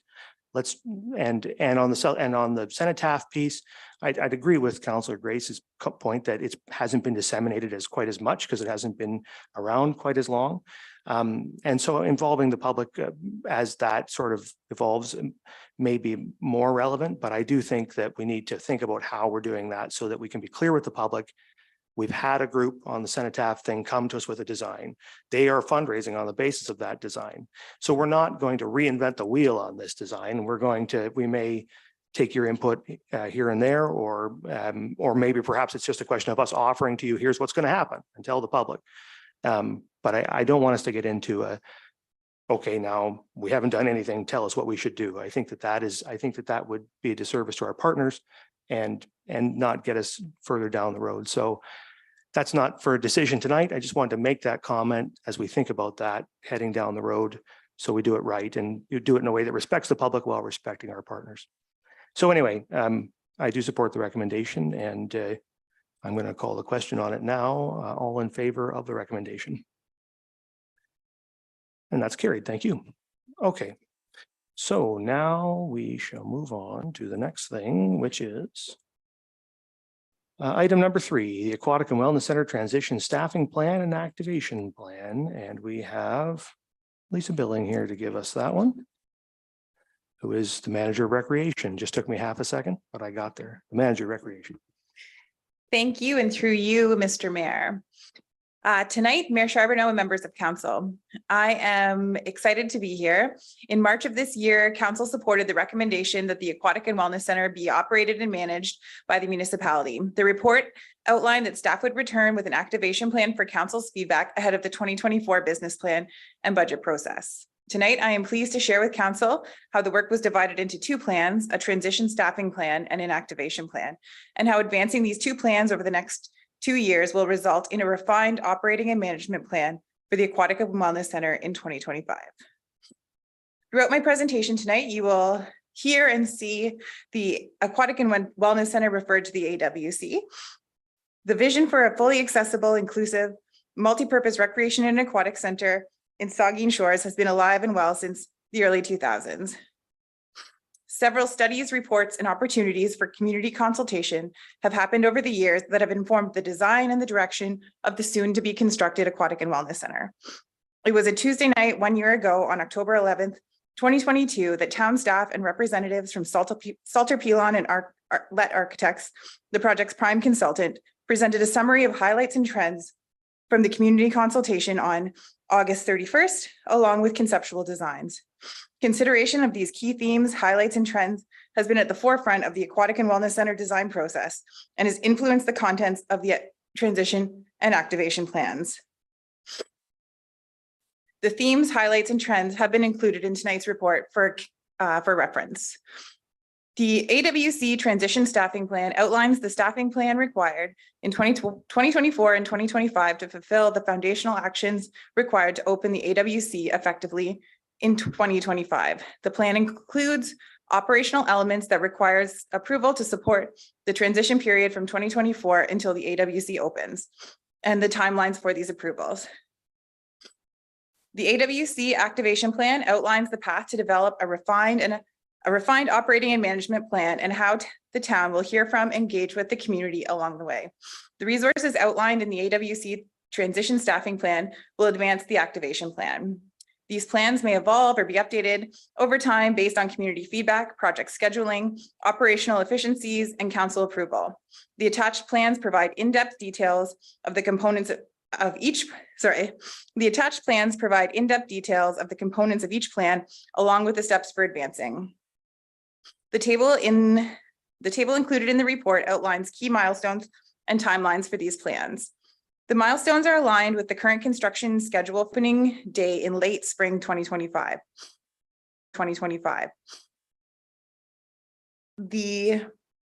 A chart of construction milestones is also included in the report. Together, these plans, the transition staffing plan and the activation plan, address key components of operating and managing the AWC and what components require approval now and what we will look for, how we will gather feedback in the future. I will highlight a few areas within each of these plans and welcome council's comments and questions following the presentation. Within the transition staffing plan, the AWC organizational chart on page 4 outlines the operating structure for the AWC. The structure will not be unfamiliar to council. The staffing plan includes onboarding supervisory and coordinator positions in 2024 to support the implementation of the activation plan, while part-time positions will be onboarded in 2025. Starting on page 5 of the transition plan, there are 3 charts that outline total staffing costs throughout the transition. These charts outline resources associated with transition, as well as the total staffing costs in 2025. The first chart on page 5 includes 6 positions starting in 2024. These positions are critical to advancing the activation plan. In previous reports, the aquatic supervisor was identified as one of these positions, resulting in a need to backfill a supervisory position while maintaining existing operations.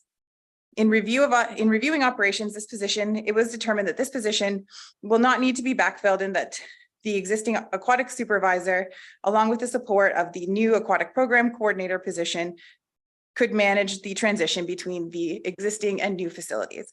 There is an overall net savings of around $85,000 for transition resources because of this change.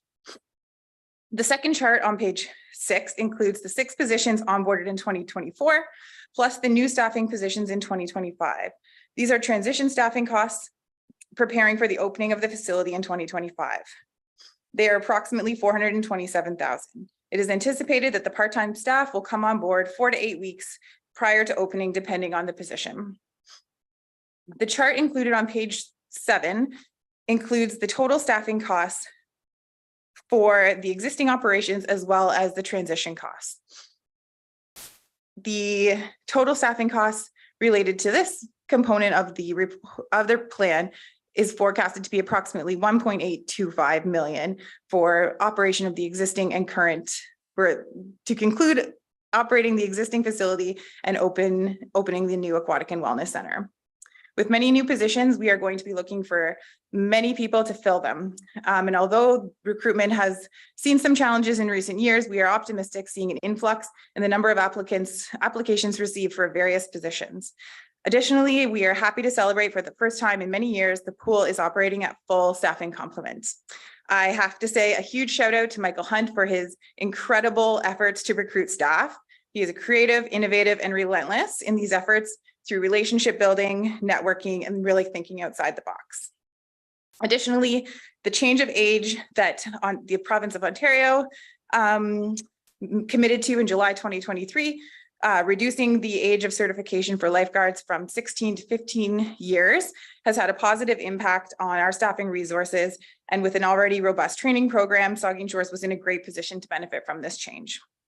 Moving into the activation plan, this is where we get to hear from the public and our community partners about how they want to play and experience the AWC in areas such as programming, participation, including membership, and affordable recreation. The community engagement plan outlined on pages 4 to 6 of the activation plan kicks off with phase 1 in May and June of 2024. This is public and community partner consultation. The timing aligns well to gain feedback from both year-round and seasonal residents. Feedback collected through phase 1 will inform the details of the refined operating and management plan and subsequent phases of community engagement. The programming information included in the chart starting on page 7 of the activation plan summarizes existing aquatic and land-based programming delivered by the town alongside conceptual ideas and opportunities for new offerings within the AWC. Community consultation will help to identify programming opportunities that can be developed and delivered to support a range of needs. Similarly, there will be several ways to participate at the AWC, including day use passes, quantity-based passes, memberships, and individual registered programs like swimming lessons, day camps, specialty programs, and courses. The chart starting on page 9 outlines the variety of ways that the community could choose to participate through membership or passes at the AWC. Again, these are conceptual in nature and will be included during community consultation. Keeping the AWC accessible and affordable for all was identified early in the project as a key priority of the community. The activation plan identifies conceptual general discount programs open to AWC members, as well as options for future financial assistance programs. Through community consultation, the public will have the opportunity to review and provide feedback on potential programs, including ideas and suggestions. Following phase 1 of the community engagement plan, staff will develop a refined operating and management plan for the AWC which will be presented to council in 2024. Basically, a year from now, we'll be back again. Final fees and charges will be approved as part of the fees and charges bylaw annually and through the business plan process. In closing tonight, I wanted to take a moment to reflect on the journey it's been to arrive at this point and recognize the many folks and councils who have been involved over the years. For many years, we've talked about the what ifs, the could be's, and the maybes, aspirational and visionary ideas of what the AWC could be and what it could do for the community. Tonight, we can talk about the realities of how we intend to engage with the community and plan for the opening of this incredible new facility in 2025. Now we have defined the program areas, we know the financial projections, and we know construction is imminent. This will be a community building with community programs and services for our community. From this point forward, we can shape exactly how the AWC will serve the needs of the complete community for many years to come. Tonight, the recommendation is that council approve the AWC transition staffing plan and direct staff to include the immediate staffing requirements in the 2024 business plan, and that council receive the activation plan for information. Thank you for your time, and I welcome any questions or comments from members of the council. Thank you, Mr. Mayor. Okay, thank you. So the manager has read the recommendation, so we'll ask if there's questions or comments, and the Vice Deputy Mayor. Yep, thank you, Mr. Mayor and Lisa. Just a fabulous report, and really spells it out very, very clearly, and the costs associated with. And so I think you've done just a tremendous job, so thank you for your great work. A few questions. In the report, I mean, I guess we talked about the mayor wanted to do the cannonball in January 2025, but I think it looks like more like May, June. Is that what I'm kind of reading in the report, that it's about 4 to 6 months, maybe longer than we anticipated? Through you, Mr. Mayor. Yes, that is correct. You are seeing an updated construction project schedule within the report that is identifying post-construction between May 2025 and July 2025. Great. So, and it said ribbon cutting in July, but I read the report where you're talking about, and there were six positions, and excuse me, I needed to go back to the spot. Mm-hmm. So you talked about July 2024, 1 year before, recruitment of wellness supervisor, maintenance supervisor, aquatic program coordinator, and then we've got a fitness coordinator, program coordinator, customer service coordinator. So 6 new positions, and we're talking about July, a year before. And we're talking about the other 3 positions, October, so 6 to 9 months before. So why a building maintenance supervisor a year before? I don't understand why we're so far out. Yeah, through you, Mr. Mayor, happy to answer that. The recreation maintenance supervisor will be responsible for the aquatic and wellness center, as well as the recreational facilities in the community. So the Plex, as well as the Southampton Coliseum. Their job will be important in developing the maintenance programs and understanding the full operation of the how the facility operates, the building automation system, and in developing the kind of procedures and guidelines for operating. Okay, so let's go to the wellness coordinator, wellness supervisor, a year in advance? Yeah, so they will be responsible for implementing the upgrades to the software system that will be required. So we will be enhancing our existing recreation registration program, adding a membership module, which will allow us to provide membership-based participation. So they will be important for that component, as well as taking the results of the community consultation, which will happen in May and June of 2024, and then starting to develop that. Aquatic program coordinator, 1 year in advance? The reason we identified the aquatic program coordinator 1 year in advance was to support also support the existing operations. So by bringing that position in advance, they can kind of straddle the line between the existing operations and the new aquatic and wellness center, and creates the transition between the two. Okay, same flavor. You don't have to explain it. Fitness coordinator, program coordinator, customer service coordinator, same line of thinking, right? So you just need that advanced time to get things planned out. And so I read $220,000 transition staffing. For me, when those positions are 1 year in advance, and I know it's prorated 6-7 months in a year, so 6 employees. yeah, I guess the number's right, $220,000 in transition funding. The math has been crunched. But 6 employees, I guess not all full 12 months, correct? They would be, Correct. you would be a part of the year. So that's the reason why. The other question I wanted to ask you was, it's just a programming question, but the Family Y, so one of the things I really liked about that, their proposal was a cardiac rehab program. And, people suffering from heart attacks, I think it's one of the most popular programs they have over there. And has thought been put into something like that for our new facility? I think that would be an opportunity within kind of connecting with our community partners and finding out if there's a need or a desire for that in the community, and then if there is, how we integrate that. Okay, I just make note of it because I think it's a really, really good service that we have for this $50 million facility. I think it'd be an excellent program that people would buy into instead of having to travel 45 minutes to Stone Sound for that popular program. I know it's a year and a half, 2 years away still. We'll just plant that seed. And anyways, I just wanted to plant, and we'll get into the program later. I just want to talk about the walking track, but I won't tonight. So that really answers my transition questions, I think. So thanks a lot for your great work. And boy, can't wait, eh? It's gonna be great. Thank you. Okay, well, we got Councillor Grace and then the Deputy Mayor.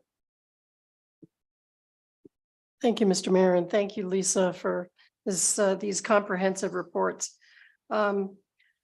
So one of the questions, I think it's on page 7 of the staff transition report, talks about the 2025 total staffing costs, which includes the operation of the Centennial Pool.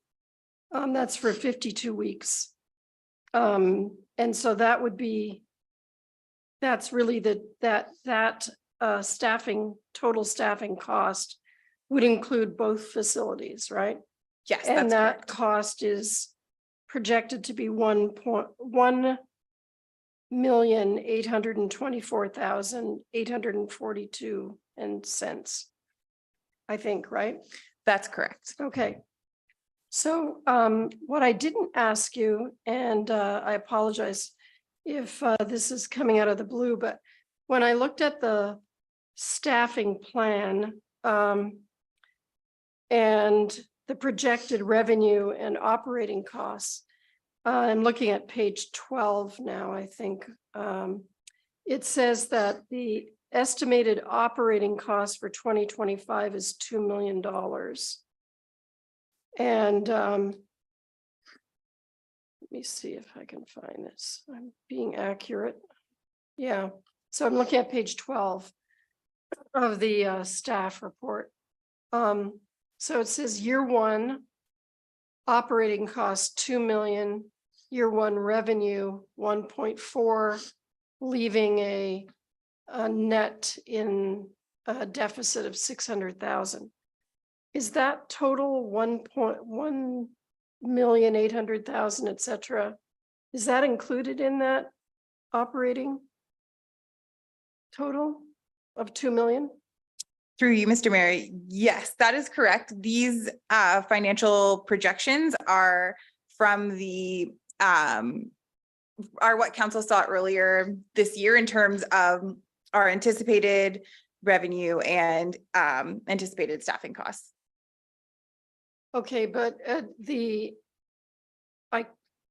is the operating cost here separating out that's including the staff costs?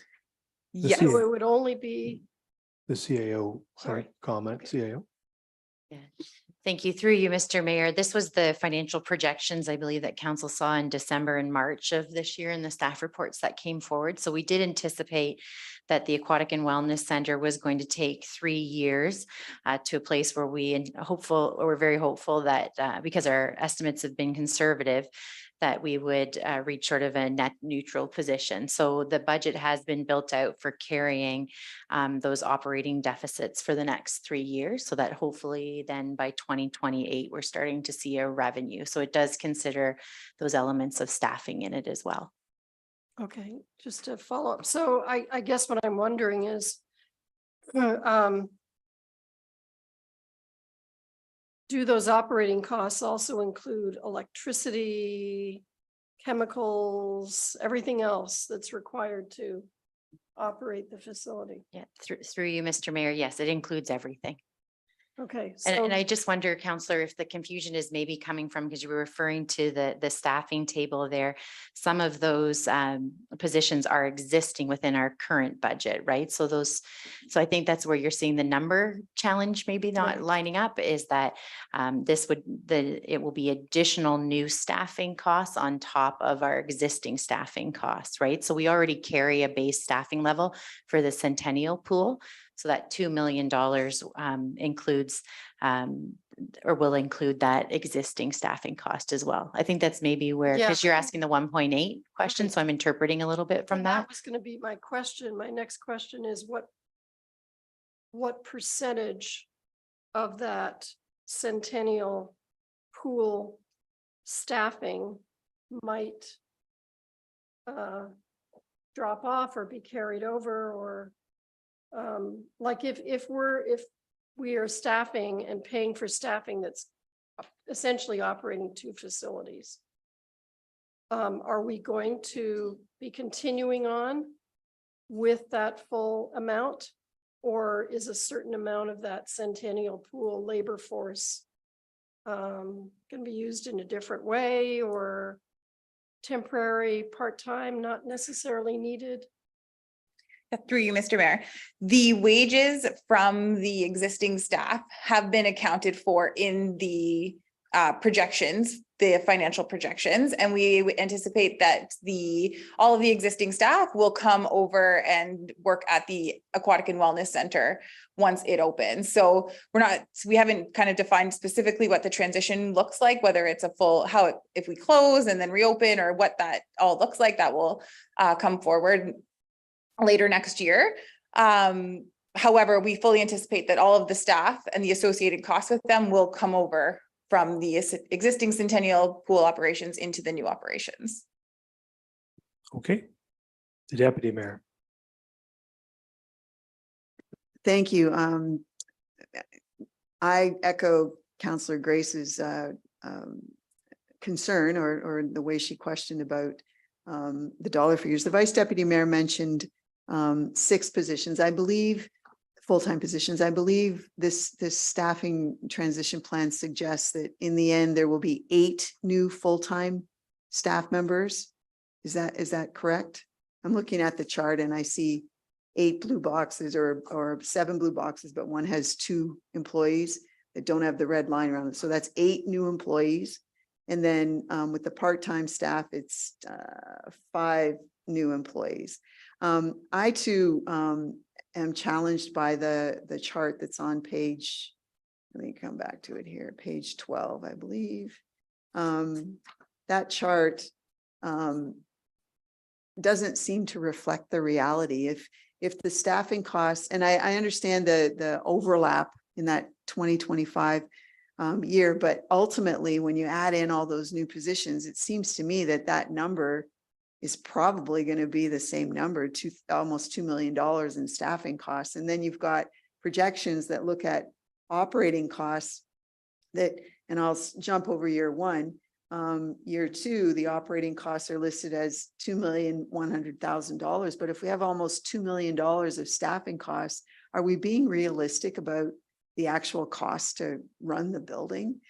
So I guess that to me is an opportunity to update that chart, because it doesn't seem to me to reflect the reality, given now that you have a fairly fulsome example of staffing situations, because the numbers, they don't match up for me either. The CAO has commented that. Thank you, Mr. Mayor. The difference that you're seeing is that you're considering full-time equivalencies. And there's 2 tables, one on page 5 and one on page 6 of the report.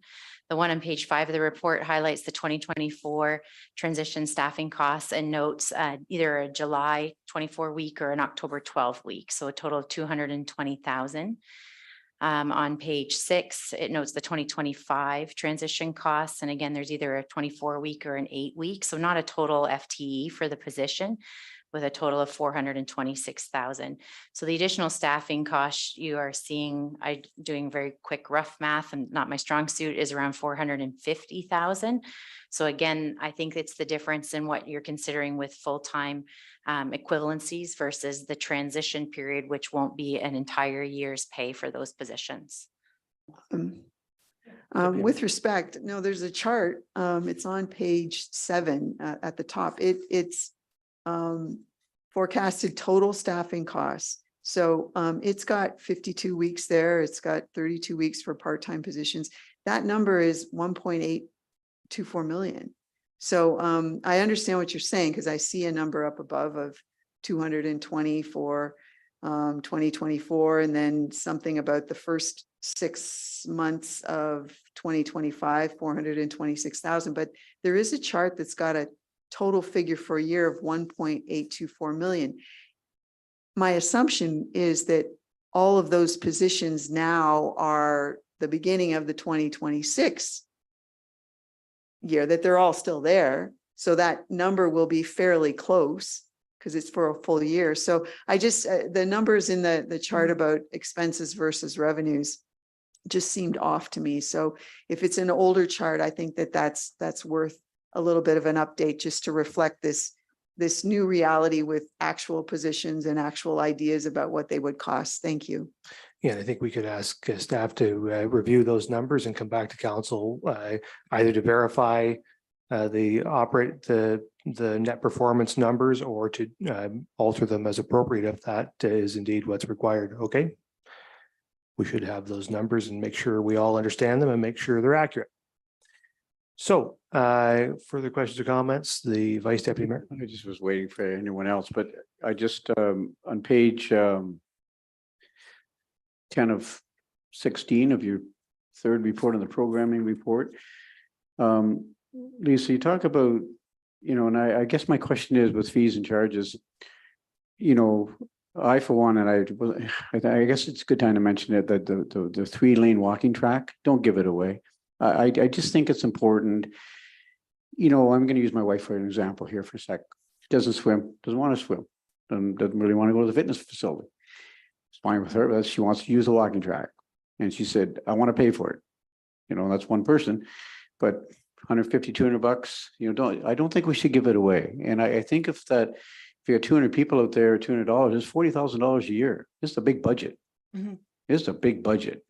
And we're talking, we're talking $600,000, $700,000, $800,000 operating deficit year 1 or 2.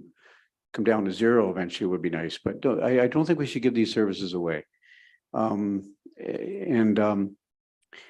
don't know how where the model came from, but the Family Y, I think I'm surprised to see we've still got the 10 card punch passes for fitness and gym and drop-in swims, 10 passes, and 1 month membership, 4 month membership, 6 month membership. I was actually surprised to see that. I thought we would have tried to go more like the Y model where they have a yearly membership. You pay that full membership and you get that revenue for the 12 months. So there's a lot of thought been put into that. I just wondering about, people going, I'm going to do 10 punch cards for a couple months, but I'm not going to pay for 12 months. And so that revenue is lost up front. And I say it's a huge budget, big numbers here. And I think we really need to maximize our memberships right at the start.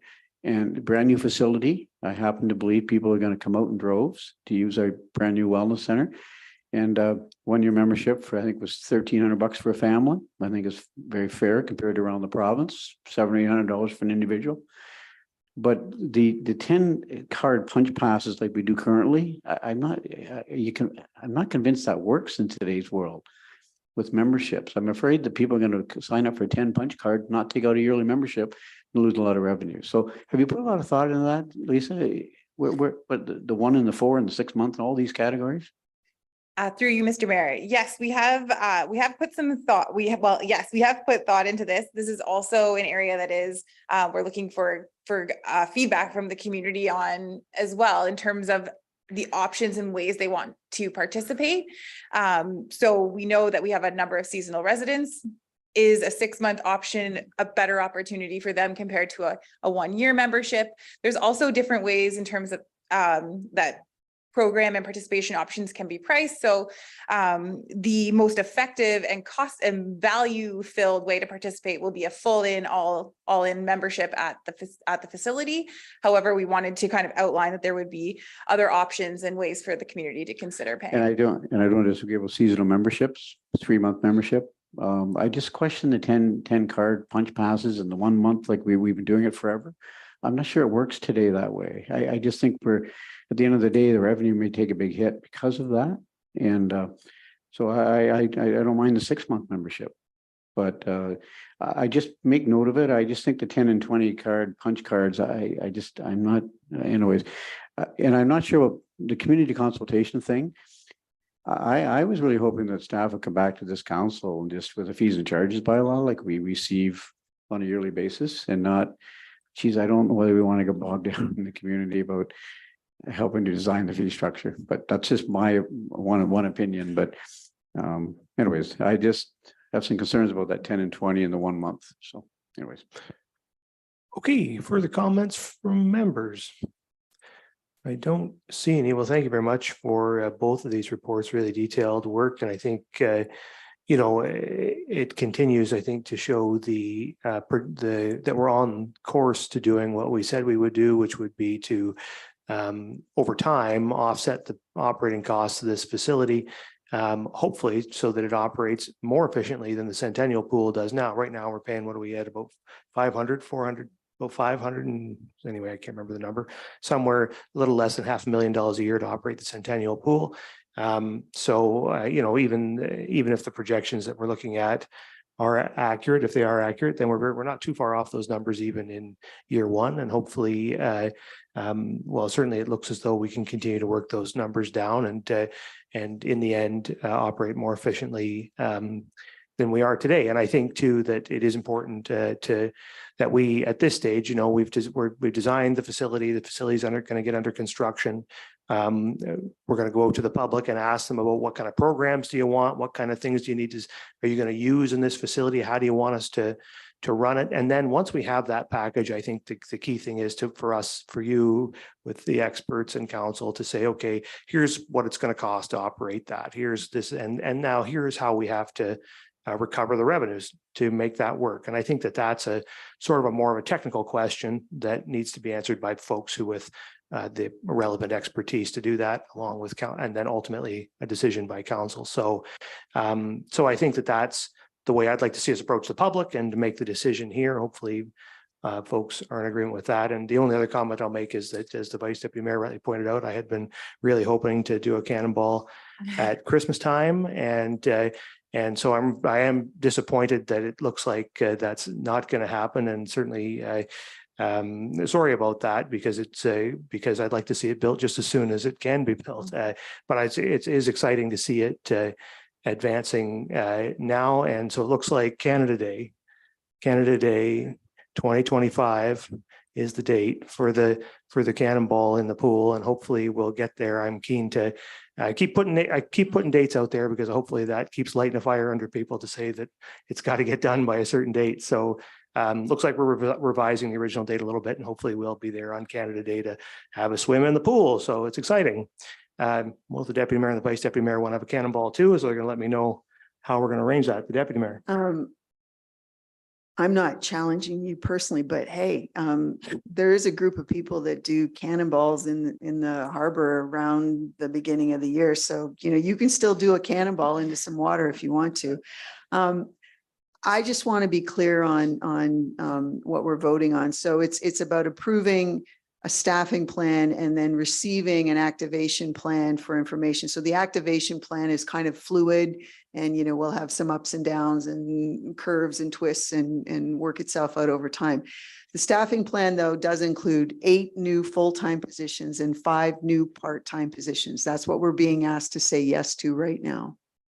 Yeah, that's we're being asked to approve the transition staffing plan, and we'll include it in the 2024 business plan.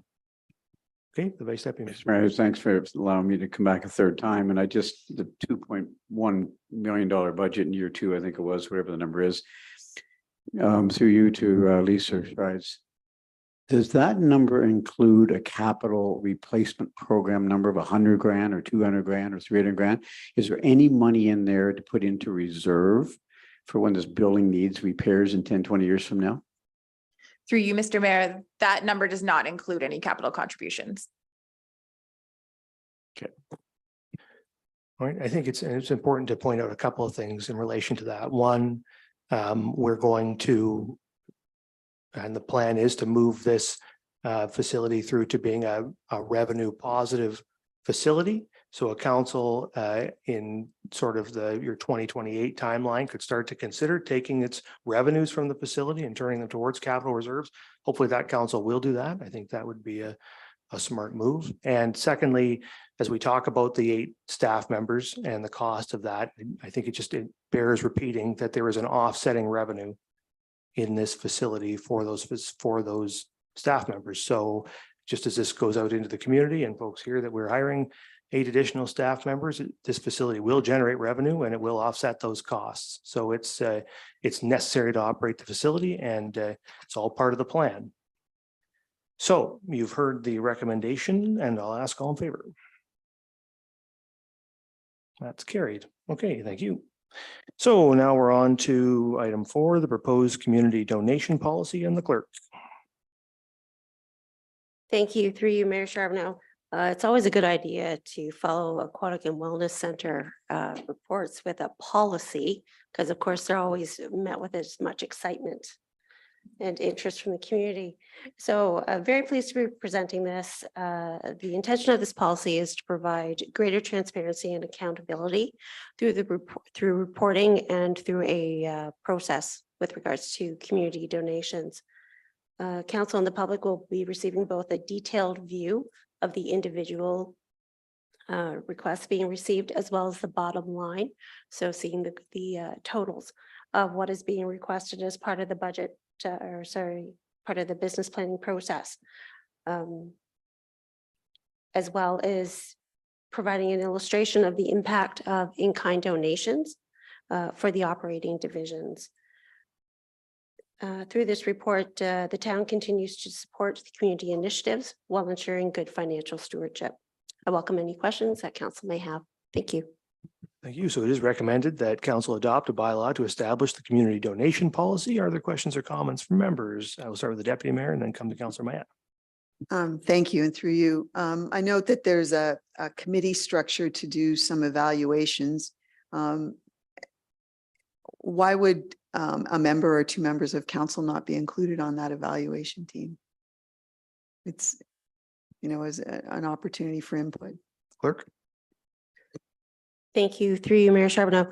So it's not a committee per se, it's a team of staff who are simply taking the information included in an application and putting it into a report format, comparing what is being received to the policy itself and providing some sort of information as to whether or not it is in compliance with the policy.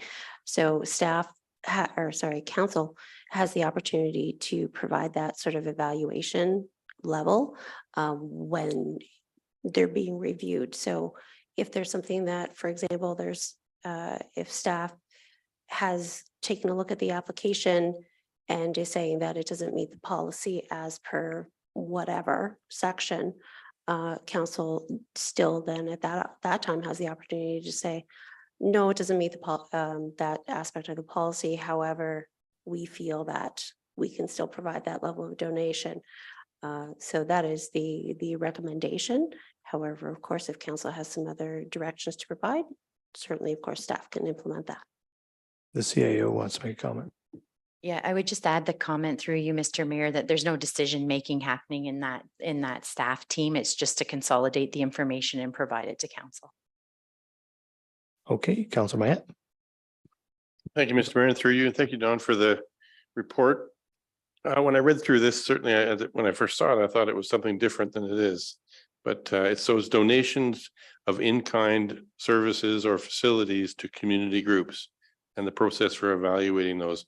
What I was looking for in there was any requirements for those community groups and any stipulations that might be placed upon them for returning the facility or materials that they borrow from the town essentially in the same condition that they're returned in. I think what I've understood has happened, there's been a little bit of an inconsistent application of that sort of policy, and should it be included in here? What I'm talking about is, so if, say, Park 55 uses the room upstairs, it would be expected to put the chairs away and tidy up the tables and pick up the garbage after themselves. And likewise, if Pumpkin Fest uses a big chunk of downtown Port Elgin, they would be expected to pick up the garbage and return it to its usable state through their own membership. Would that be something that you would anticipate being part of this policy, or is that encapsulated in some other policy? The CAO. Yeah, thank you for the question. I think that we're, just for some clarity, the community donation policy is dealing with requests that council sees here through delegation. So requests like we had tonight for the Spark Center support. So it's really looking at a process that council can receive those in a timely way so they can be built into budget, because you'll remember in past years, we've gotten large requests that haven't been able to be accommodated in the budget, and we've had to figure it out. So it is really about creating a process within the community to bring those requests forward in a really coordinated way. I think what you're speaking about is sort of the rental and use of our facilities. And so an example like parks, they will have a rental or use agreement with us separate. So it wouldn't come through a policy like this. What I understand is there are lots of community groups that come forward to council and make requests for the use of certain facilities for free, because it's a community fundraising event, the Rotary or the Lions or things like that. And is that not what's contemplated in here also? Yeah, thank you for the question. Through you, Mr. Mayor. Yes, the in-kind costs of that are contemplated through this policy. There would still be an agreement with that group to use our facility and what the requirements of that agreement would be. Councilor Grace. Thank you, Mr. Mayor. I just wanted to say, thank the clerk, and I think this is a good idea. I think it'll allow us to uniformly consider the requests as they come forward and to be able to see the budget impact from a broader perspective. So thank you for doing the work on this. Yeah, thank you. Further comments?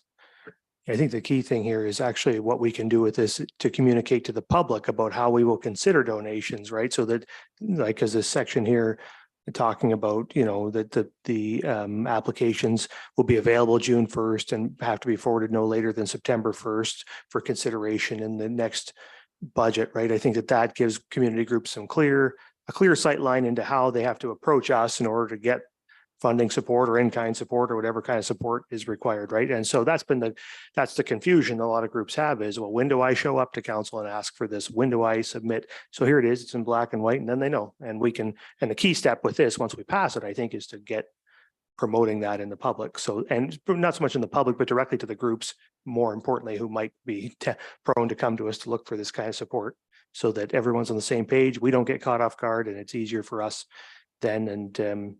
And folks hopefully will be able to get the support they need. So I appreciate the report and thank the clerk for it. So with that, you've heard the recommendation, and I'll ask all in favor. That's carried. Okay.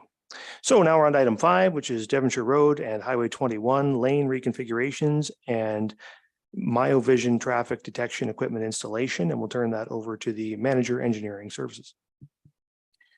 Thank you, Your Worship, and through you to the council. This is a joint report from engineering division and also from operations division. So manager of operations, Mr. Gill, is here. So actually it was bring to our notice that some of our residents and drivers are having some issues and challenges on Devonshire intersection, especially making left from northbound of Highway 21 to take left to the westbound, and also like making right from southbound to westbound, because it's very narrow and we have only one receiving lane. Whereas On the eastbound side, at the intersection, we have 3 lanes. One is dedicated left turn, one through traffic, and the other one is the dedicated right turn. And since all the development like the Food Basic, Dollarama also created some like heavy load on this intersection, especially for delivery trucks. And we actually received some concern from our residents that if they are stopping at the dedicated left turn lane when big trucks make turn, it's kind of pose kind of safety concern for those small cars. So considering all of them, engineering division actually evaluated this intersection and advancing with a lane reconfiguration by combining 2 eastbound lane, like through lane and dedicated right lane to 1 lane, and then 1 dedicated left turn lane that will make actually only 2 eastbound lane. Then we will have a wider westbound lane. We can accommodate that. And at the same time, we have bike lanes on both sides. So we can have a like safer bike lane on both sides of this Devonshire Road from Wellington to, from Waterloo to Godrej Street. So that's the plan actually. We have attached as a figure 1. That's the proposed configuration that we actually planned for. And if you see that dedicated left turn lane, we proposed a setback for the left turn, so that will actually provide more room for traffic taking to westbound lane. So this is the proposal. Actually, we retained a consultant to evaluate this intersection with the proposed reconfiguration. So you can see the result of the evaluation with the existing traffic numbers, considering all the background traffics and the potential growths. With the new configuration, it is actually performing well. At the same time, we also evaluated this intersection for the future horizon years for 2030. So they ran the model, and we found that with this new configuration, like 2 eastbound, 1 westbound, still will perform like a good level of service.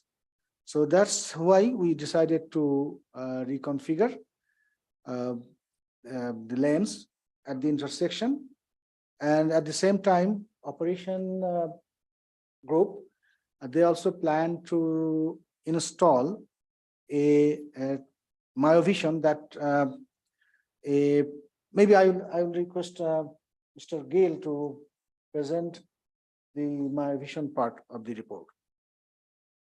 Certainly, and thank you, Rahul. So yeah, the MyoVision technology, we have introduced it on Gustavus and Green, and we're seeing great results with that. So we feel we did have it in our 10-year budget. We had it forecasted. When this transpired and developed, we thought it was only fitting to do a full upfit. So we have introduced the MyoVision technology. It's something we would like to just make you aware of in this report. And do you have anything else, Rahul? If not, okay. Sorry. Thank you, Mark. So the total cost would be 65,000, 45,000 for the MyoVision part, and to reconfigure, we are estimating around 20,000 for like painting the new lanes and bike lanes on both sides. And also hiring a consultant for the signage plan and also for the layout and process the approval application to MTO. Because since this intersection will associated with the Highway 21, we have to get the approval from MTO. Okay, Yeah. thank you very much. So there is a recommendation that council receive the Devonshire Road Highway 21 lane reconfigurations and MyoVision traffic detection equipment installation report as information. Questions or comments? The deputy mayor, and then Grace. Thank you, and let's hope the MTO works fast. Two areas of questioning. I appreciate the drawing in figure 1. A little hard, though, to understand if it means, is all of this happening on the existing road surface, or is something going to have to be dug up and, potentially a sidewalk moved back? Is this widening the road, or is it all just using the existing road base that's there? Yeah, thank you, Councillor, Deputy Mayor. So yeah, it will be within our existing asphalt width. We will just making, now currently we have 3 eastbound lanes.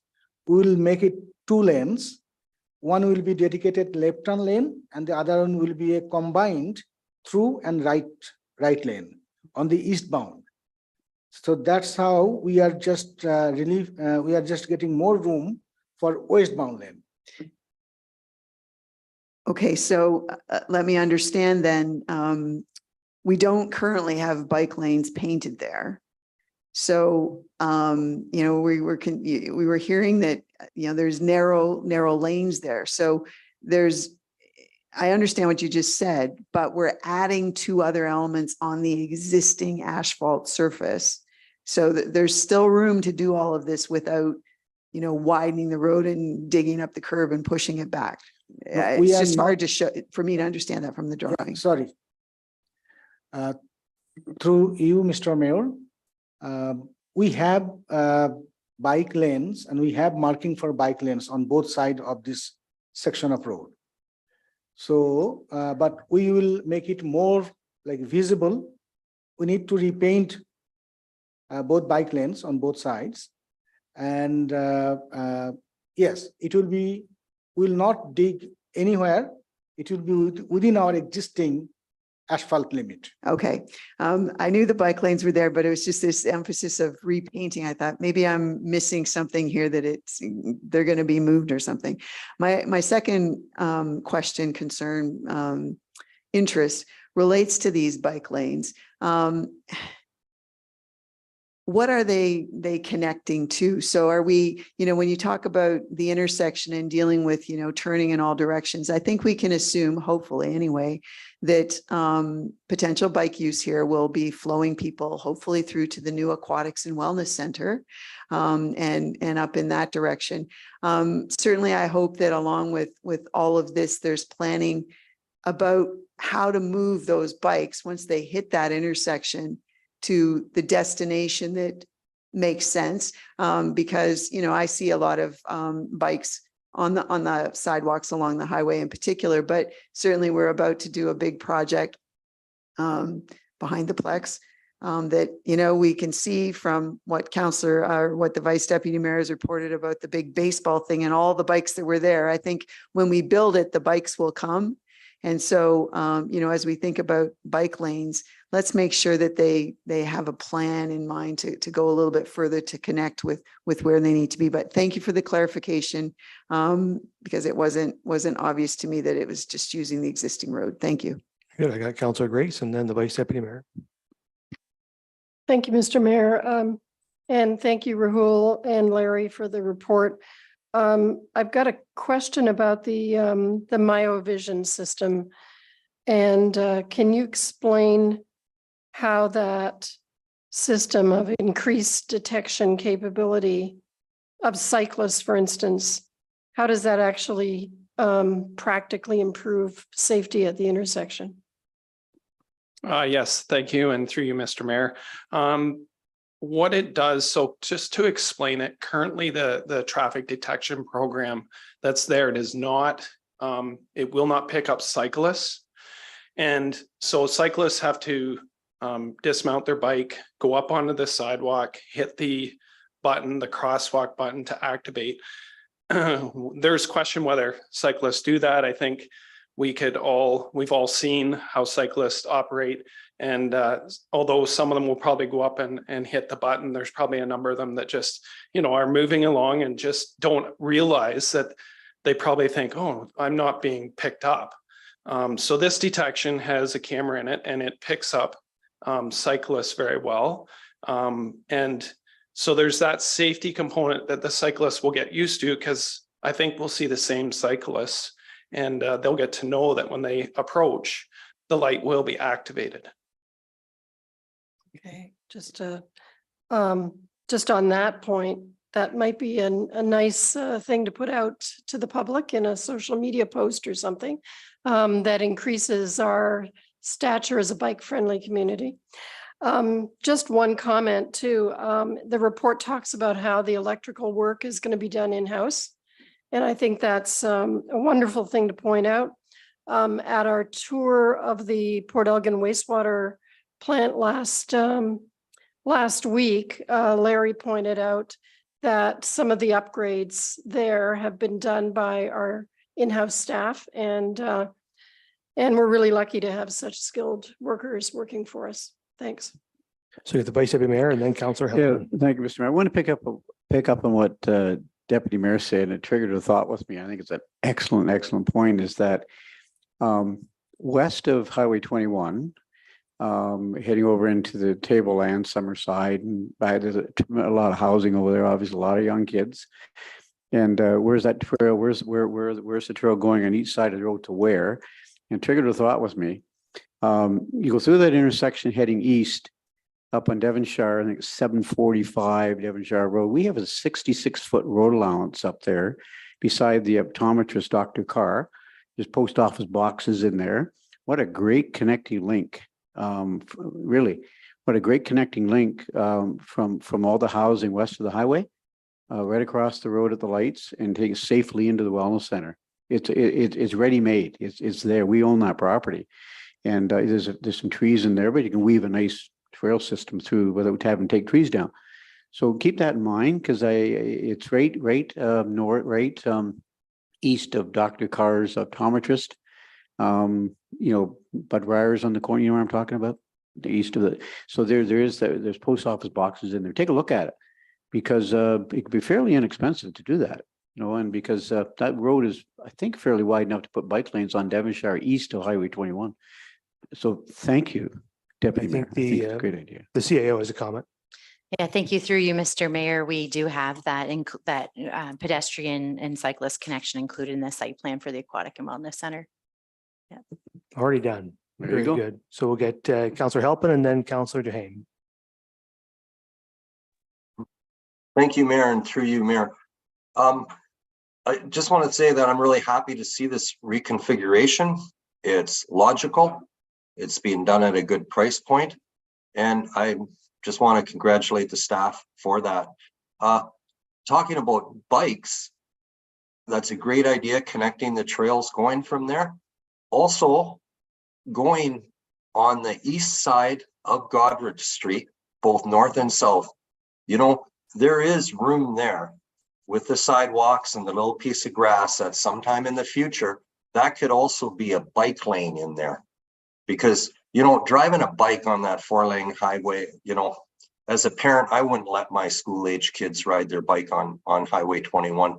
And I think that's something in the future that we can look to for those bike connections and being a bike-friendly community, is we do have room beside the sidewalks on Goddard Street to install a bike lane in the future.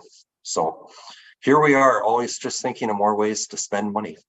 Yeah. Thank you. Actually, and I think we did hear about that just at our last meeting, was part of the Connecting Link report, as you'll recall, that the staff is already looking at redoing Highway 21 through Port Elgin. And I suspect as part of that consultation, that very discussion about bike lanes on the highway will be part of that conversation. So there you go, Councillor Duhaime. Thank you. Yeah, thank you. And through you, Mr. Mayor, just a couple questions for Rahul. Do you know how far west the bike lanes will be? Like how many meters or whatever?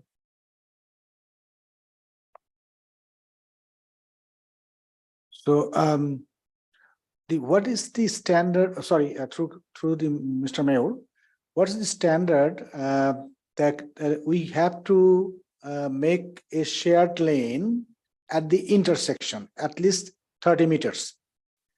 30 meters just from the intersection, we have to merge the bike lane and driving lane together.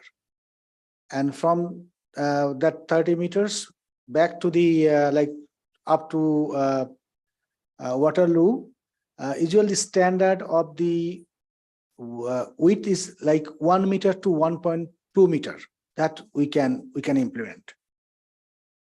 Okay, and how far west will they go? Like how far down Devonshire? Just the bike lanes? Yeah, so under this project, we'll be doing from Waterloo roundabout to Godrich. Okay. Only this one block. And will they be separate lanes with any physical barriers or green paint for bike lanes? Just painting because we need to repaint that bike lanes on both sides. It's almost done.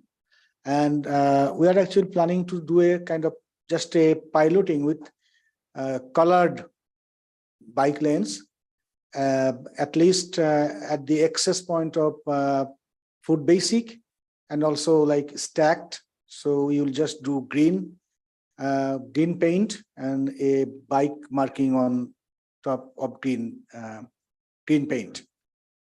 So will there be physical barriers though? Because if we're No, saying we need to reconfigure this because it's a busy intersection with a lot of large trucks, which I've seen have trouble making those turns, that might be dangerous as well if we're putting bike lanes. Through Mr. Mayor, at this point, we are not considering any physical barriers. There will be we'll try to make a double line marking in between driving lanes and bike lanes. So that's actually most used practice for bike lanes. Yeah, it's important to be clear, I think, just so we're very clear that the bike lanes are already there, right? Yeah. Bike lanes we already have bike lanes on Devonshire all the way up Devonshire, I think. So so this is just a matter of repainting, and because of the reconfiguration we're doing in the intersection, we need to repaint and reconfigure these bike lanes as well. But there's no change in terms of the level of service in this intersection or on Devonshire when it comes to bike lanes. I'm right about that, yes? Yes. Okay. Yeah, no, Okay, through you, for- Mayor. I knew there were bike lanes there. I'm just wondering, we're saying it's a very busy intersection. So I'm wondering if that's the best place to have on both Oh, I sides. see. Okay. Are there That's all I have, further? though. Yep. Okay. Thank you. Are there further comments? I don't see any. I was just wondering about the budget here, and I just wondered. So this project, so if you're going to do the Mayo vision and the lane reconfiguration, they need to be done together. That work has to be done at the same time, or that's done separately. Those are two separate projects. I'm wondering why they come together, I guess. Is there how are they linked? Because they seem different. Thank you, Your Worship. When we plan for the lane reconfiguration, and since we have to apply to MTO, I think my vision also they need to apply for MTO. So that's why we actually combine these two projects together. So you're just putting in the application for both together, so for efficiency's sake. Exactly. And so is there any limitation that we put on you, or do we cause any difficulty by delaying the approval of this until probably late winter next year? Or is there, I just wondered, does that flow well in terms of this project, or would it work better if you were pre-budget approved the $45,000 to advance it? Thank you, Your Worship. We are not asking for any pre-budget approval. We'll be implementing next year, summertime. So none of it proceeds until summertime next year? Yes, Your I see. Worship. Yeah. All right, good enough. Okay, so you've heard the recommendation, and I'll ask all in favor. That's carried. Thank you. Okay, so now we're on to the sixth report, which is the Innovation Park Business Case and Agreement of Purchase and Sale Template, and we'll turn that over to the Economic Development Officer. Thank you, Mr. Mayor, and through you. As the infrastructure work in the Innovation Park nears completion, we're looking towards the next phase of the project, preparing the lands for sale. It is recommended that the process for land sales in the Innovation Park be streamlined by delegating authority to the Chief Administrative Officer to execute the purchase agreements and to provide the programs outlined in the Community Improvement Plan scoring matrix. The attached business case, including the CIP scoring matrix and the draft purchase agreement, provide a framework for the process of selling the lands and attracting our target market, the clean energy sector. The CIP scoring matrix will help to identify businesses that will offer the highest value economic investment for which the town can offer support through the CIP programs, thus ensuring that the Innovation Park is the successful location for the desired business. Outlined in the business case is further information to support the strategic direction for the Innovation Park and data on why targeting the clean energy industry will provide the town with the highest value and best use of the lands. The main goals for the lands are to increase job growth, assessment value, and positive economic spin-offs to benefit the community. Also to expand and nurture the Saugeen Shores brand as a hub for innovation on the clean energy frontier, and to create a world-class cluster of businesses working in the clean energy space. We have also outlined this market directly in the Innovation Park zoning bylaw, completed in 2021, which classified the lands as a business park with defined uses that support the overall objectives of the park. Through the development of the Innovation Park, we are securing a bright economic future for Saugeen Shores and supporting a key economic driver in our community, with positive economic spin-offs that will benefit the town for decades to come. Thank you. Okay, thank you. So there is a recommendation that council endorse the Innovation Park Business Case and Agreement of Purchase and Sale Template. The council will delegate authority to the Chief Administrative Officer or delegate to implement the Economic Development Community Improvement Plan programs based on scoring matrix outlined in Appendix A of the Innovation Park Business Case for purchases in the Innovation Park. And the council delegate authority to the Chief Administrative Officer or delegate to authorize purchase agreements for land located within the Innovation Park. Questions or comments? Deputy Mayor. Thank you. A couple of questions and then some comments. The appraisal or the market value assessment that came in from the real estate company gave a range of $225,000 to $250,000 per acre. The information though seems to have picked up on the lower figure. Is there a reason for why, when there was a range given, we come in at the bottom of that? Oh, and thank you, by the way, Heather, this is a great report. Thank you very much for the question through you, Mr. Mayor. I believe you may be referring to the 225 that's outlined in the purchase agreement, which is just right now used as a placeholder. Thank you. I'm not completely understanding the CIP program package information. I get about percentages waived and this, but it would appear as though a company that picks up a lot of points, given the matrix that you've got, there's a one line that says land acquisition price break. And if you get into that last column E, it says 100%. That doesn't mean that they would pay nothing for the land, or is that what that means? Thank you for the question through you, Mr. Mayor. Yes, that is what it means, that we would waive the price of the land for all intents and purposes. What I'm referring to is sort of the golden unicorn business that we're looking to attract. You would have to score extremely high to be able to get that. We've done some modeling to see what it would take to reach that E target. And you basically have to be in the top tier of every single category in order to reach it. So it would be an ideal business for us to attract, at which point we would consider waiving all of the price for the lands.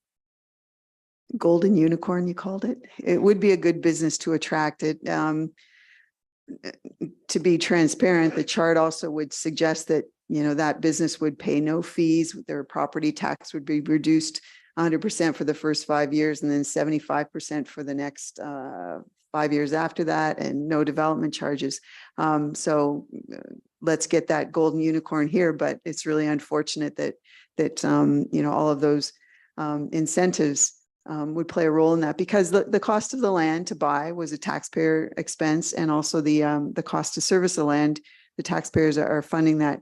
I appreciate the report and I like the matrix, even though I don't completely understand what all of the program incentives would include necessarily in terms of dollar cost, because that's not there. There's just percentage figures. But I do think it's important that we provide, the right mix of supports, but we also remember that taxpayers are on the hook for quite an investment already, and that in the very least, we should do our best to try and recoup those funds because, it's a subsidization of business. I also, in terms of my comment, I don't have any difficulty at all with the idea of the matrix and that sort of thing happening. I do have some concern though about delegating the authority to authorize and follow through on a purchase sale agreement for lands that could be up to $2 million in purchase price. And, I understand about the immediacy of some things, but council is meeting now almost 3 times a month regularly. So we do have some nimbleness there. There's also a comment in the report that the expectation is that it will be 10 to 20 years to fill up that park. So there's some time built in there. I think that it's a pretty big ticket price on a piece of land. And I think we have the ability to participate in a way that would enable us to participate in a timely manner. So I'm really struggling with delegating authority for that aspect when in my mind, we're here, we're elected, we're supposed to reflect, the good of the community, I guess. And I guess when we're selling public lands that potentially upwards of $1.5 to $2 million, I guess I see that we should play a role in that a little bit more than what's suggested here. Thank you, Mr. Mayor. Thank you. Further comments, the Vice Deputy Mayor. Yeah, thank you, Mr. Mayor. And I've mentioned around this council table a few times since we talked about the Innovation Park, and I totally understand the clean energy sector and clean energy frontier, region.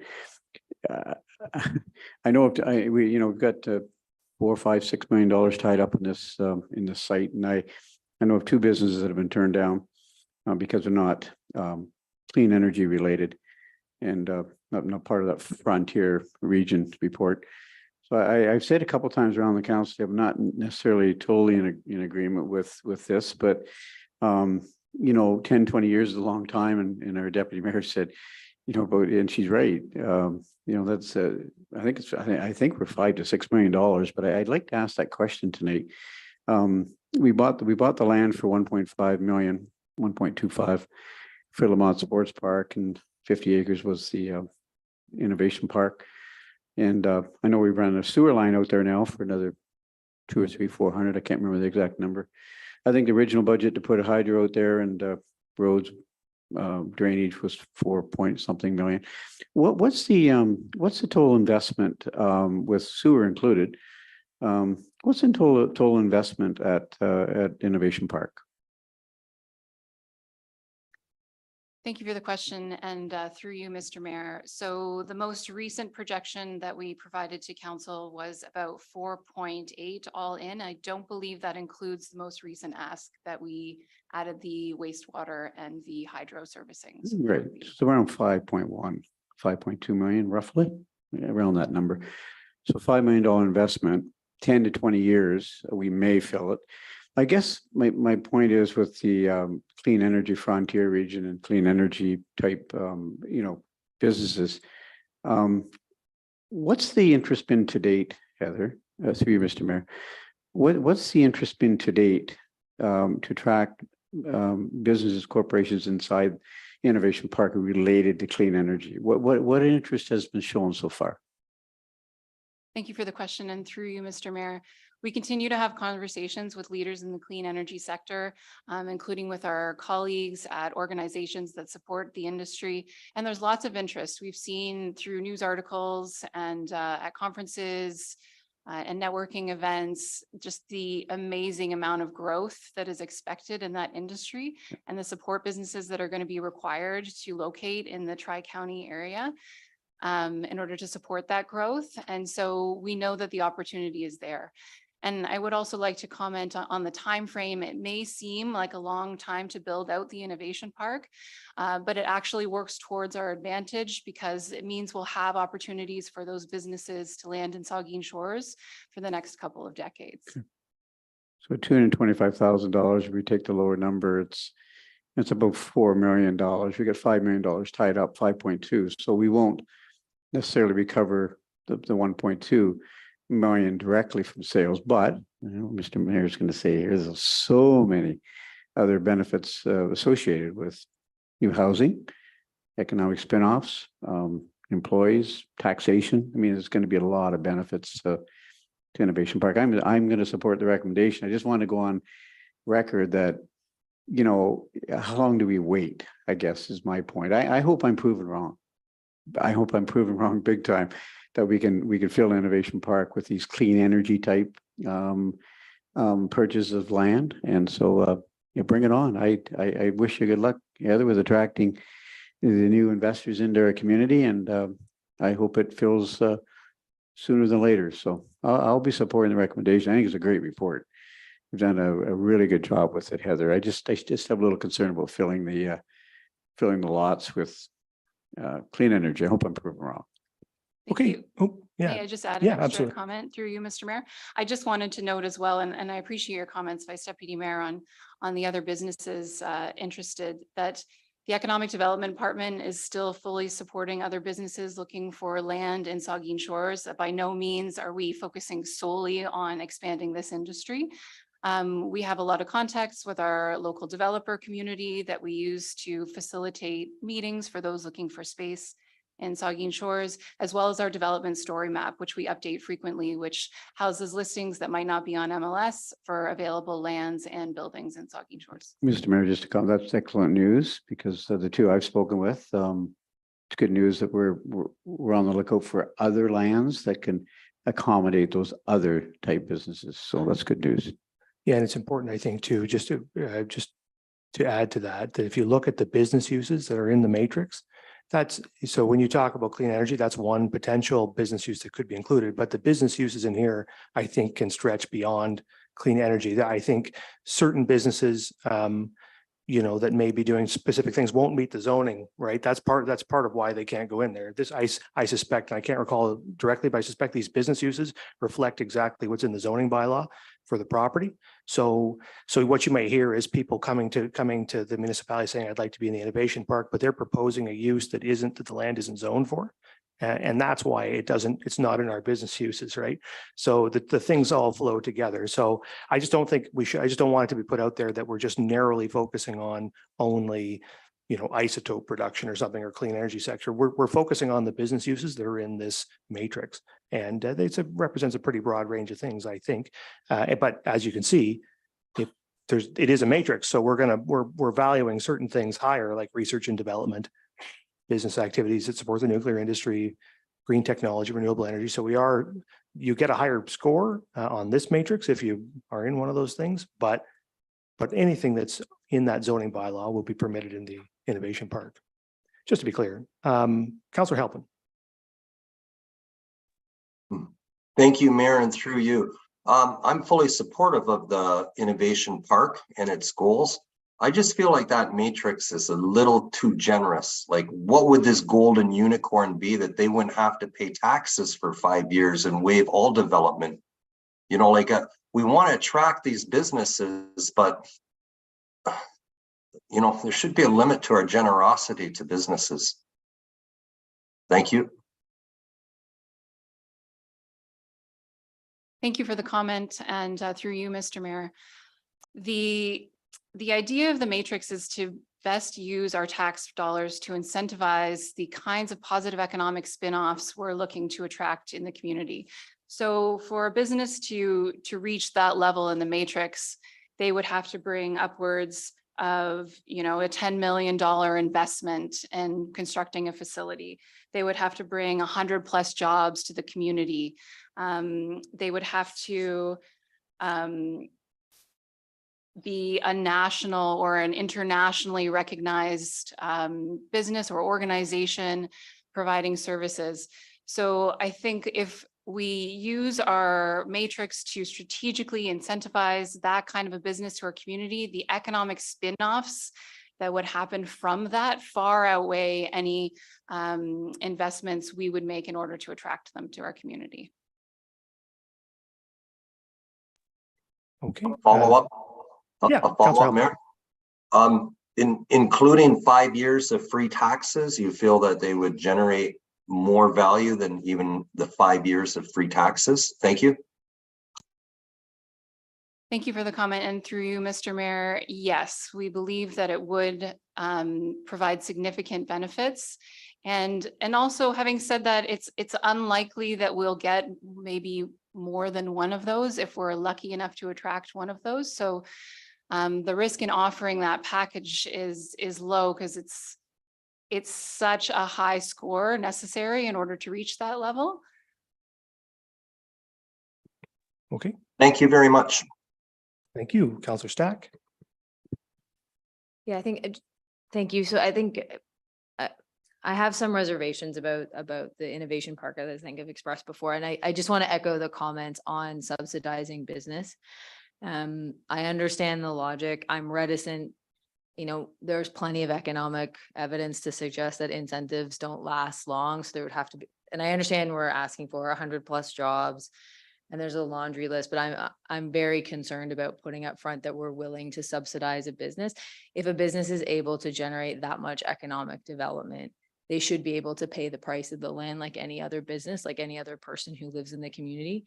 And, you know, frankly, that type of cost would be better, that money would be better served supporting direct community interests and for people who live in the community and who are of need rather than a business.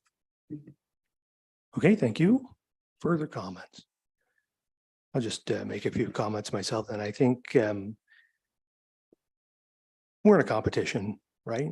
And you only need to see how every level of government is engaging in this now, right? To see what the federal government does in terms of incentivizing businesses to come to Canada, or the provincial governments and municipal governments are the same. We're in an area that's going to see a great deal of economic growth and a lot of businesses already interested in locating here, but they have choices and they can choose between a pretty broad area, right? Grey Bruce, Huron, even beyond that to locate. And those municipalities are competing.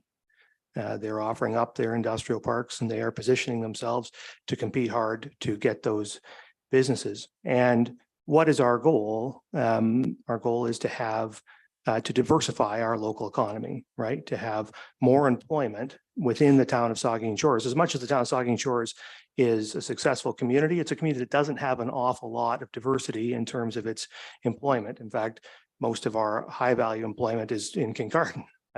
And I think that this innovation park is an opportunity that came about as a result of the acquisition of those lands related to our desire to build Lamont Sports Park.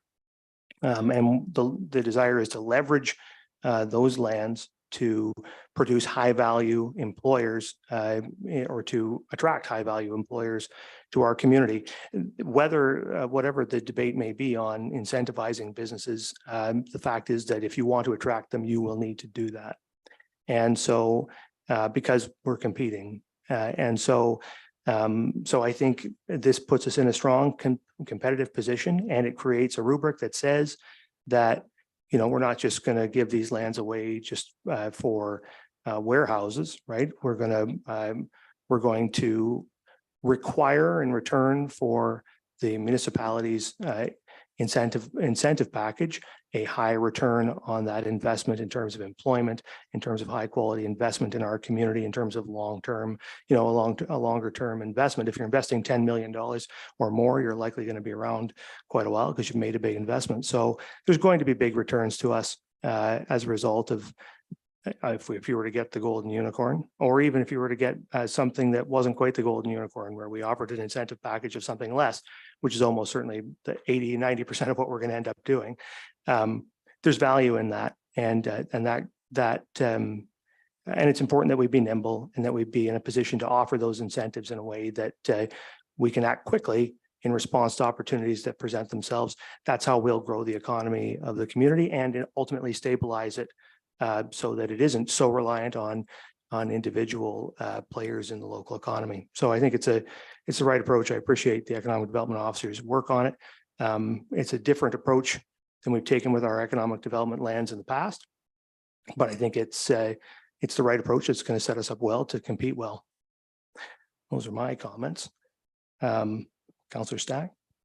Thank you. I have a more of a procedural question. So for the recommendation, I echo the concern about delegating the authority to the chief administrative officer, not because simply because we've sort of just discussed a fairly significant decision where we would be providing for a fairly significant economic development subsidy to a large company in certain instances where they meet the scoring criteria. So is there an opportunity to adjust the recommendation? Because at this point, if we don't at least have an opportunity to vote on separate or pass, can never remember exactly how we're doing this, but I'm not prepared to endorse the recommendation delegating that level of authority to the chief administrative officer, given the discussion we've just had.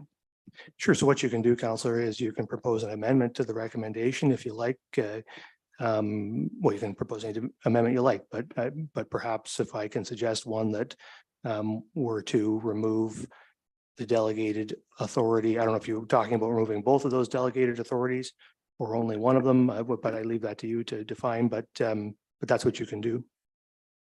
The Councillor Stack. Thank you.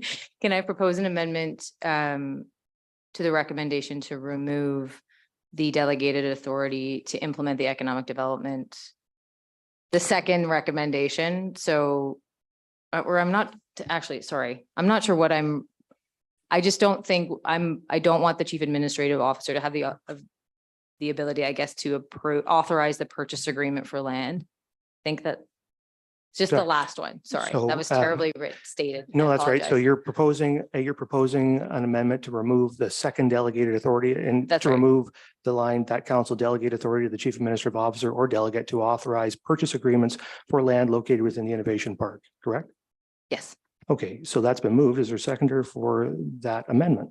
That's seconded by the deputy mayor, so we can have discussion on that amendment. The vice deputy mayor. Just a question, maybe, and I should know the answer here probably, but who's it delegated to then? Who would do it? Yeah, if you don't delegate it, then council makes the decision. Council.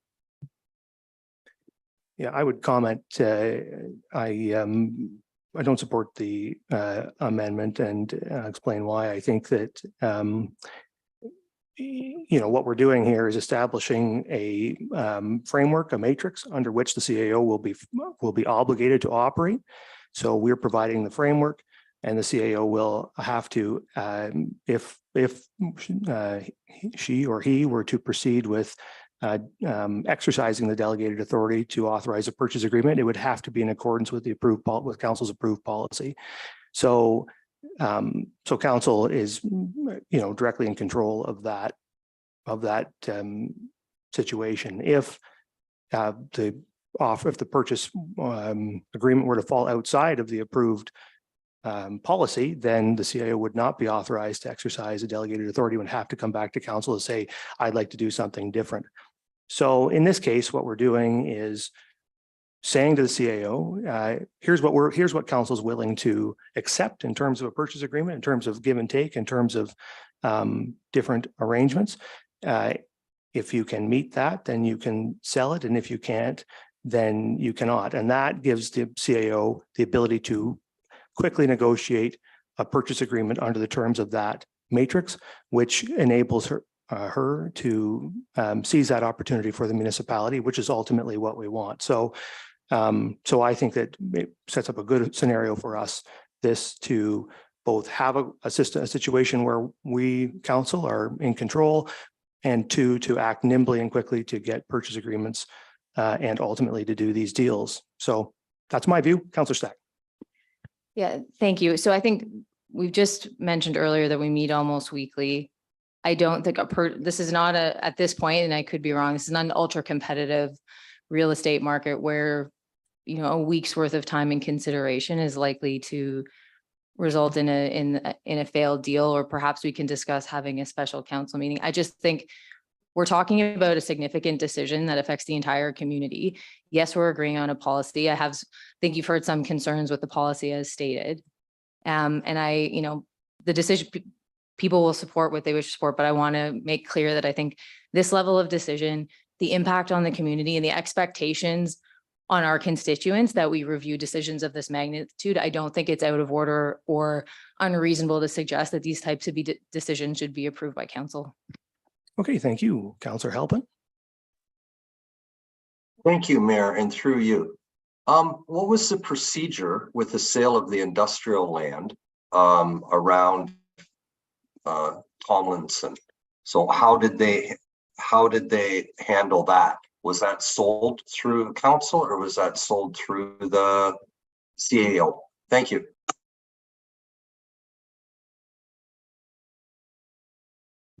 Yeah, so the lands in the industrial park in Port Elgin were sold by authorization of council. Council, at least in my experience, approved each of those purchases in the time that I've been on council.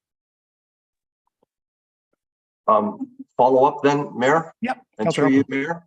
You know what, like I have faith in our staff and our CAO, and I like all the work that Heather's done, and I'm really behind this proposal. A few reservations, but is there a good reason to deviate from what we did last time to what we're doing this time? Thank you. Sure, thank you. Further comments from members? Councillor Davinsky. Thank you, Mr. Mayor. I feel if we delete the second and third paragraph in the recommendation, we have now created another level of bureaucracy in order to get a job done. If a potential buyer came along and said, we're interested, we want to buy, well, we'll have to wait because it's got to come up before council. And I don't think that's the way to conduct business at this point in time. If we don't have confidence in our staff, then why are they here? They're here because we do have confidence and they can do the job. It doesn't mean that there couldn't be something special come up, and I think you alluded to this, that could, excuse me, could come back to council for discussion and approval. So I will not be supporting the amendment at this time. Thank you very much. Thank you. I just want to clarify that the Councillor Stack's motion to amend only removes the second, well, the very final paragraph, not the third, not the second paragraph, just so that everyone is clear on that. Is there any further discussion? I just note that it is true. I think that as it is true that we didn't, that council approved each of the purchases in the current industrial park. And I think the current industrial park is a good example of what we don't want to do with the innovation park, right? Like the industrial park didn't really create any jobs in our community. You know, it should have. That would have been, I think, what we wanted, but we ended up heading in a direction where we ended up, there's a few job creating businesses there, but a lot of warehouses, a lot of empty buildings that are empty most of the time. And what we want to do with the innovation park is something very different, where we take municipal lands and exercise them to the maximum benefit. And in my experience, those deals don't go down quickly. And you can either get that potential prospect purchaser, or another municipality cuts them a deal. So you want to be able to cut the deal, and you want to be able to cut fast, in my experience with some of these guys. We're talking about folks who have offices, you know, they're big companies, offices, often not even in Canada, making deals, looking for land that are where they have lots of choices and they don't have particular fealty. They don't even, you know, necessarily know the difference between one community or another here. They're looking for the best deal and they want it, and they want to know what it is right away. So anyway, you know my view on it. I'm not going to belabor it. I will go to Councillor I thought I saw Councillor Duhaime's hand up. Maybe I didn't. Councillor Duhaime? Yeah, sorry, I put it down. And through you, Mayor, I would assume for whoever the CAO is, that if there was a conflict of interest, that maybe would come back to us then. Yes, I guess so. I think so. I don't know. Maybe the CAO has a comment on that. I don't, haven't thought that one through. Yeah, through you, Mr. Mayor. Yeah, I mean, I guess I'm trying to think of a potential where a CAO would have a conflict with a private business acquiring land in an innovation park, and that would only Maybe like a family member working for that company. I'm not sure how that would work, but. Yeah, I think that, you know, our staff, we have to trust our staff to act with ethics in every case, right? And we do that on lots of scenarios. And so this would be another case where folks would have to exercise their ethics for sure. And that would be a base expectation of council. We'll get the deputy mayor. Thank you. I don't think it's really a question about trust or anything. I think the matrix sets up the criteria and all of that is in play. I think this is simply about the authorizing the purchase agreements for lands located within the innovation park. If staff are doing their work up front, it will be well known by anybody interested in coming there what the incentives are and how it all plays together. And it's simply an administrative function. And I don't see it as an added layer of bureaucracy at all. I see it as a way for the community to understand and see that council is selling this land and that we're doing it. And so that's what we're elected to do. Thank you. Thank you. Councillor Halpin, do you still have your hand up or or you have it up again? Councillor Halpin? Yes, Mayor. Thank you, Mayor, and through you, Mayor. You know, if there was a sticker price in those lots, like each lot is $200,000 or something like that, you know, I'd see no issue at all with you know, the staff just saying, yeah, you want to buy this, go ahead. What my concern is with the matrix and stuff like that, it's a good matrix, but it still gets to be a little bit more subjective. And that's why I think that council should have the final say if we're giving someone 5 years of free taxes, for example. And I have full faith in our staff. I really do. But I think that council should oversee or have the final say if we're giving someone 5 years of free taxes. Thank you, Mayor. Understood. All right. So we've had good discussion on this. We'll take the vote on the motion to amend, just so we're all clear. That motion is to remove that final paragraph from the recommendation. So I'll ask all in favor of that. It's 1, 2, 3, and all opposed. And that's defeated. Okay. So now we'll go back to considering the main recommendation. So that includes and still includes all sections that are before you there. So I will ask all in favor of the recommendation. And opposed? That's carried. Thank you. Okay, so now we will move on to communications and petitions for the committee of the whole. There are 7 items there. Anybody wish to have discussion on any of those? The deputy mayor. Thank you. I would like to request that we refer number 6, which is about a town of Midland item related to catch and release and justice in Ontario, a resolution, that we refer that over to the Police Services Board for a comment, and then to have that come back here for consideration for the town to perhaps endorse the resolution. Okay, so so the deputy mayor moves that this be referred to the Police Services Board. Is there a seconder for that? Seconded by Councillor Grace. Any discussion? Seeing none, all in favor? That is carried.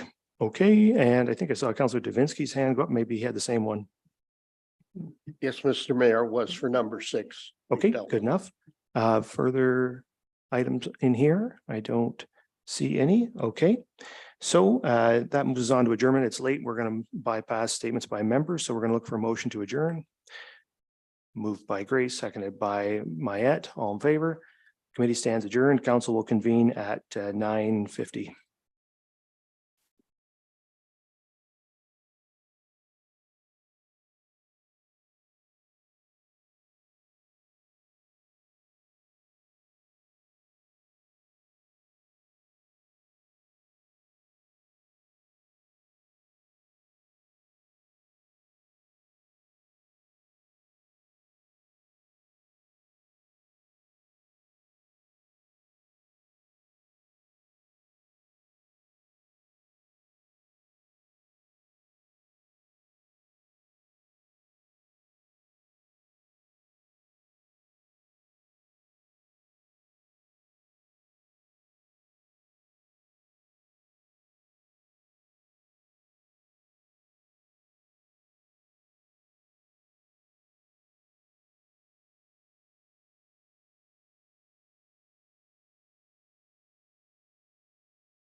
Okay, everybody, I'd like to call to order this regular council meeting. And the second item on the agenda is disclosure of pecuniary interest. Asking a member if you have one of those you'd like to declare at this time.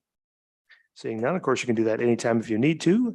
We have no additions, deletions, or amendments, so we have to move on to adoption of the minutes. And we have the regular council minutes of September 25 and the committee of the whole minutes of September 25. And there's a recommendation or a resolution that council adopt the minutes of the regular council meeting of September 25, 2023, and note and file the minutes of the committee of the whole meeting of September 25, 2023, as presented. Is there a mover and seconder? Moved by Davinsky, seconded by the Vice Deputy Mayor. Questions or comments to those minutes? Seeing none, all in favor? That's carried. Thank you. Okay, so now we are on, we have no public meeting, so we're on to the close to public. And council is going to move into a close to public session regarding matters in accordance with the Municipal Act to discuss, to have a discussion regarding the information technology security audit and personal information about an identifiable individual for the purpose of a member appointment to the Accessibility Advisory Committee. So the resolution is the council move into a closed to public session in accordance with the Municipal Act 2001, section 2392 as follows. A, the security of the property of the municipality or local board, and B, personal matters about an identifiable individual, including municipal or local board employees. Is there a mover and seconder? Moved by Grace, seconded by the deputy mayor. All in favor? That's carried. Council will move into a closed session, and I suppose we're heading to the committee room for that. So we'll reconvene there, and the other guys will go to their link.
We're good, I assume. Oh, they're not in there. Sorry. Here's Councillor Duhame, and we're just waiting for Councillor Halpin. There he is.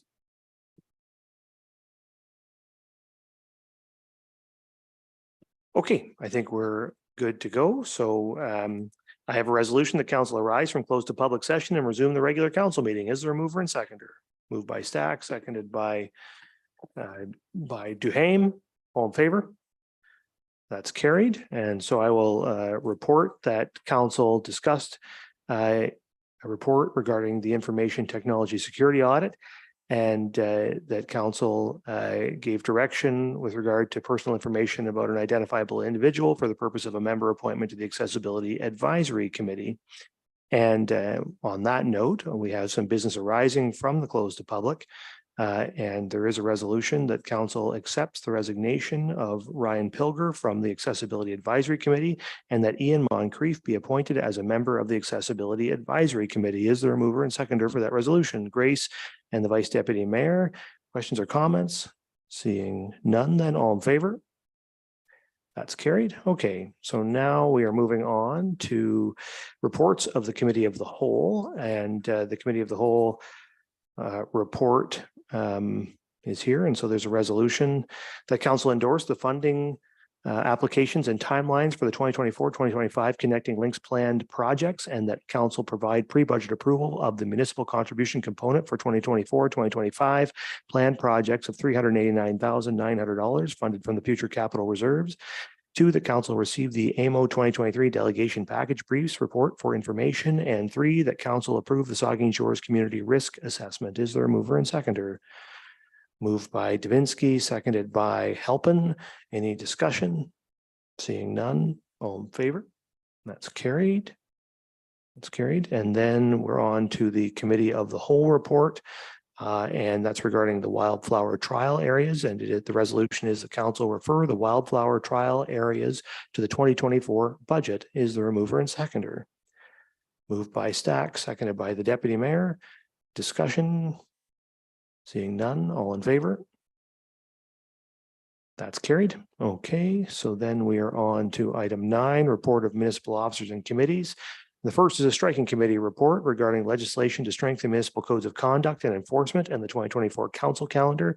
And it is resolved that council pass a resolution supporting the Association of Municipalities of Ontario's call for legislation to strengthen municipal codes of conduct and enforcement. And 2, that the 2024 council calendar as presented will be adopted as presented. Is there a mover and seconder? Moved by Stack, seconded by Grace. Any discussion? Any discussion? Seeing none, then all in favor? That's carried. Okay, and then we're on to the staff report on the top 5 recommendations for Ontario's Housing Affordability Task Force report. And there is a resolution. The council endorsed the top 5 recommendations from Ontario's Housing Affordability Task Force report and forward them to the Ministry of Municipal Affairs and Housing for consideration. Is there a mover and seconder? Moved by the Vice Deputy Mayor, seconded by the Deputy Mayor. Discussion? The Deputy Mayor and then the Vice Deputy Mayor. Thank you. I don't disagree with the 5 that have been selected. Of course, some of them, the descriptions have no applicability to us because we don't have a transit system and that sort of thing. Hopefully someday we will. But if I can read into this, that what we're doing is basically supporting encouragement to send off to the province saying that, yes, we agree that along arterial roads, that's where density can be and should be here in Saugeen Shores. I do question though, how some of these things would actually work here. So I hope if they come to fruition that we come up with ways that make sense in terms of applying them. For example, the incentives idea, this is number 4, the 4th recommendation, is all about affordable housing. But, it doesn't get into any details about, what that really means for how long and how it's implemented and enforced and all of that, because, we've seen that what we've done is put something in play that it doesn't necessarily have any follow through. So I like the recommendation, but you know, hopefully there'll be some more guts to it as it goes forward. I did want to ask, well, and another comment I have is this is really specific to home ownership. It's not really related to rental stuff, right? When I read through it, it always seems to be about like building a home and owning a home. It's not really that much into the rental thing. Is there something with rentals coming? Do we know from the province? Yeah, we can turn it over to Kristen. You have any comments on that? Through you, Mayor, thank you for the question. I don't believe there's anything through rentals right now. I know through the recommendations, there were various affordable housing and rental recommendations. But it's through this one, through the inclusionary zoning and through increasing density is where we would allow for more rental opportunities. And I think that's where our intent comes to meet with those more rental recommendations. Okay, then the CPP area, so this is, I think, where your inclusionary zoning might fit in there. Is our sense here that it would be the entire community, or is it a very specific defined geographic area? Thank you for the question, through you, Mayor. I think for different municipalities and different townships, it can apply to different scopes. So it could be very specific, it could be very broad, it could apply to the entire town. And I think that's something that we're currently reviewing and considering as to what that scope looks like for the town of Saugeen Shores. Okay, so because we've had some presentations and we had the community engagement, we haven't yet got to the point where we've defined an area then. Okay. Also, their recommendation number 2, or the priority number 2 that has been presented to us to support has to do, I think, with surplus land, but it doesn't really it doesn't deal with vacant properties, or am I missing that part? Because we certainly have some vacant properties already built that are sitting there vacant. That this is not part of this. It's really more about something just being empty and sold off. Or is it picking up on, because you know, I just see that we have some opportunities with vacant buildings too. So I just wanted to ask if they were together, if I just wasn't seeing that. And that's it. Thank you. Thank you for the question, through you, Mayor. Yes, that is correct. This recommendation specifically from the province was for specifically the conversion of underutilized or redundant commercial properties. So what the intent with this recommendation is just to basically repurpose these properties to allow for more commercial and mixed use residential developments, to allow for more complete communities. But I think definitely it could be considered that vacant lots should be a part of this. Okay, the Vice Deputy Mayor. Thank you, Mr. Mayor. And Kristen, first of all, welcome to the council chambers, your first meeting. And I've seen some of the work that you've been doing over the last 3, 4, 5 months, and it's excellent work. So appreciate having you on. I know when we first talked about the position relating to housing, and you're doing some really interesting work, and so welcome, and keep up the great work. So I had 2 questions, and one was number 4. In the recommendation, we talk about the 5 recommendations from the Ontario Housing Affordability Task Force and forward to the Ministry of Housing for consideration. Number 4 talks about, just want to flip down to it, sorry, inclusionary zoning. And I know the mayor has long talked about this inclusionary zoning, and that, you know, they're really dealing with the Torontos of the world and Londons and Kitcheners, larger centers. And so although we're supporting the recommendation, we don't have a major transit system here, and it's linked to that. And it'll probably be a lot of years before we have that, but we're still supporting the recommendation. And I guess my question is, have you or Jay talked to anybody at a higher level, Jay, about inclusionary zoning to see if one day rural Ontario communities will be included as part of inclusionary zoning? Yes, thank you. There's been a couple of opportunities, and I think in this case, the Ontario Task Force wasn't a recommendation of theirs. They just are outlining other things to consider. And our request is really to say to the province, activate inclusionary zoning throughout Ontario, so every community can decide whether it's a tool they want to use or not. When it comes to, have we engaged with higher levels of government? Yes, in fact, Mark in his previous role and myself and others that met with the minister at the time and, asked for, a delegation to them, presented an idea that we could maybe pilot IZ in the area, and it didn't go very far, at least not then, but it could be reconsidered. Okay, well, that's fine. It dates back to 2018 where the province provided that framework for municipalities with transit systems for inclusionary zoning. But so there's been some discussion, and I guess crystal balling it, Jay, do you think someday we're going to see rural Ontario be part of that rather than just big cities? Well, I don't know. I guess I can remain hopeful. Certainly, it's just a stroke of a pen that regulates how we may or may not use it. Okay. I'm hopeful those things can change. Okay. Number 5, when you talk about municipalities that reach 80% of their annual targets each year become eligible for funding based on their share of overall goal of $1.5 million homes.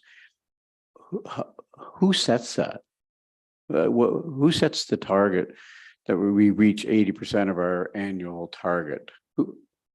Who's doing that?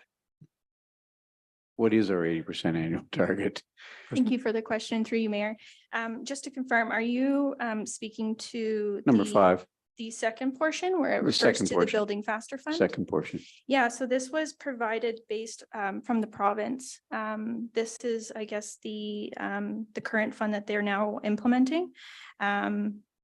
That's based on the targets that they have provided. At this point, we don't know what that looks like for small rural communities. They've only spoken to specifically those larger municipalities that have the strong mayor powers. The CAO has a comment. Yeah, so the targets that you're talking about apply to 29 municipalities in the province that are, I would say, are large urban municipalities in the province, and they have set within their council's housing targets, and they must meet that 80%. That does not apply to us. No incentives for rural Ontario for what you're saying, right? Just those 28 municipalities. I guess No, I heard that. Sorry, that's CAO. yeah, that's not the answer you asked about the target. The Building Faster Fund is a $400 million fund, and 10% of that has been set aside for small, rural, and northern municipalities. The province is just seeking input right now on what the requirements to release that funding would look like, starting at the end of 2023. Gotcha. Thank you. For the Councilor Grace. Thank you, Mr. Mayor, and thank you, Kristen and Jay, for your work on this. Just building off the last point that the Vice Deputy Mayor made. Your report, am I correct that your report is saying that one of the things you're doing in your response is to ask the province to work with small rural communities so that we can understand what that target might be, and to impress upon them the fact that we do need to know these things. We're interested in participating in this kind of program, but we need some specifics. And I think if you're doing that, that's really needed. Thank you for the question through you, Mayor. That is 100% the intent of that recommendation. Okay, Councilor Halpin. Thank you, Mayor, and through you. I'm glad to see this report, and I'm glad to support it. We're in a unique situation, and we're fortunate in Saugeen Shores because we have all the elements that we need to meet the needs of some affordable housing. We have the land, we have some willing partners, we have staff that's working on it, and I just want to see us declare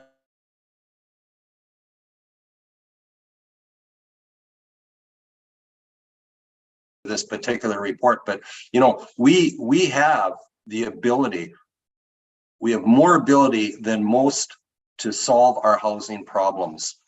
Thank you. Yeah, thank you. Sir, Well, maybe you could repeat the last little bit of your comment or your whole comment, Bud. We lost you for a little bit there. I apologize for that. At Saugeen Shores, we're in a unique position to solve our housing problems. We have the land, we have the staff, we have some willing partners. And I know we're working at pulling all these things together, but you know, I'm impatient. You know, let's just continue working towards that, because we can be the solution for the problem that we have. Thank you. Yeah, thank you. Are there further comments? I might just riff a little on what Councillor Halpin just said there, because I think that's exactly right. This is kind of a funny thing we're being run through here. Like the province is asking us to name our top 5 of 75 suggest things that they've put out there, and we're doing that to satisfy something on their end that they need to spit back at us. It's been actually, I compliment staff because they took the recommendations, but they also edited them to work in our priorities into those, which I think is good. But I can anticipate every municipality is doing something similar. So what the province is going to get back is a jumble from 444 municipalities, all heading in separate directions. The county came up with a list that I can't remember. I think they're completely different from this list, right? So that's what's going to happen, right? So the point is, hopefully we wish the province all the best in making progress in getting affordable housing built. And I sure hope that they do all these recommendations. They're probably all good. But the point is, if anything's going to happen in Saugeen Shores, we're the ones who are going to have to do it, right? And that's been our approach all along to this point, right? The CAO in her report said they've issued permits on 300 and some odd new apartment buildings in Saugeen Shores, and that there's a block just got built, and Barry's has reached out for permits on another one, I think, or is in the process of that. How many apartment buildings have we approved in the last several months? Several. 12 unit apartments, several, and hopefully they'll keep coming. We've got the affordable housing, the municipal housing allowance, which hopefully will increase again this year. We're working on surplus land so that we can find ways to accommodate Habitat for Humanity or other organizations to get a build like that happening in our community, the community permit planning system, to completely upend and reconstruct our permitting process in order to incentivize specifically affordable and attainable housing. Those are all things we're doing, and we're not waiting for the province. And I don't know, we'll keep consulting with them because hopefully they'll be a good partner with us. But if anything, we're moving faster than them, and we'll keep moving faster than them. So you've heard the recommendation. I think you've heard the recommendation. Have you? No, you haven't? Somebody, you do? Okay, so it has been moved and seconded. Thank you. Okay, so I'll ask all in favor then. That's carried. Thank you very much. Okay, so now we're on to bylaws, and we have 2 bylaws up for consideration there. And there is a resolution that bylaws 88, 2023 and 89, 2023 are hereby read a first, second, and third time and finally passed and sealed this 10th day of October, 2023. Is there a mover and seconder? Moved by Grace, seconded by Duhaime. Discussion? Seeing none, all in favor? Carried. And then we're on to the confirmatory bylaw. It's resolved that bylaw 90, 2023, being a bylaw to confirm the proceedings of the Council of the Town of Saugeen Shores, is hereby read a first, second, and third time and finally passed and sealed this 10th day of October, 2023. Is there a mover and seconder? Moved by the Vice Deputy Mayor, seconded by Davinsky. All in favor? That is carried. And finally, there's a resolution that this regular council meeting of October 10, 2023 hereby adjourns at 10:26 p.m. Mover and seconder. Mayette and Grace, all in favor. Council stands adjourned. Have a good evening.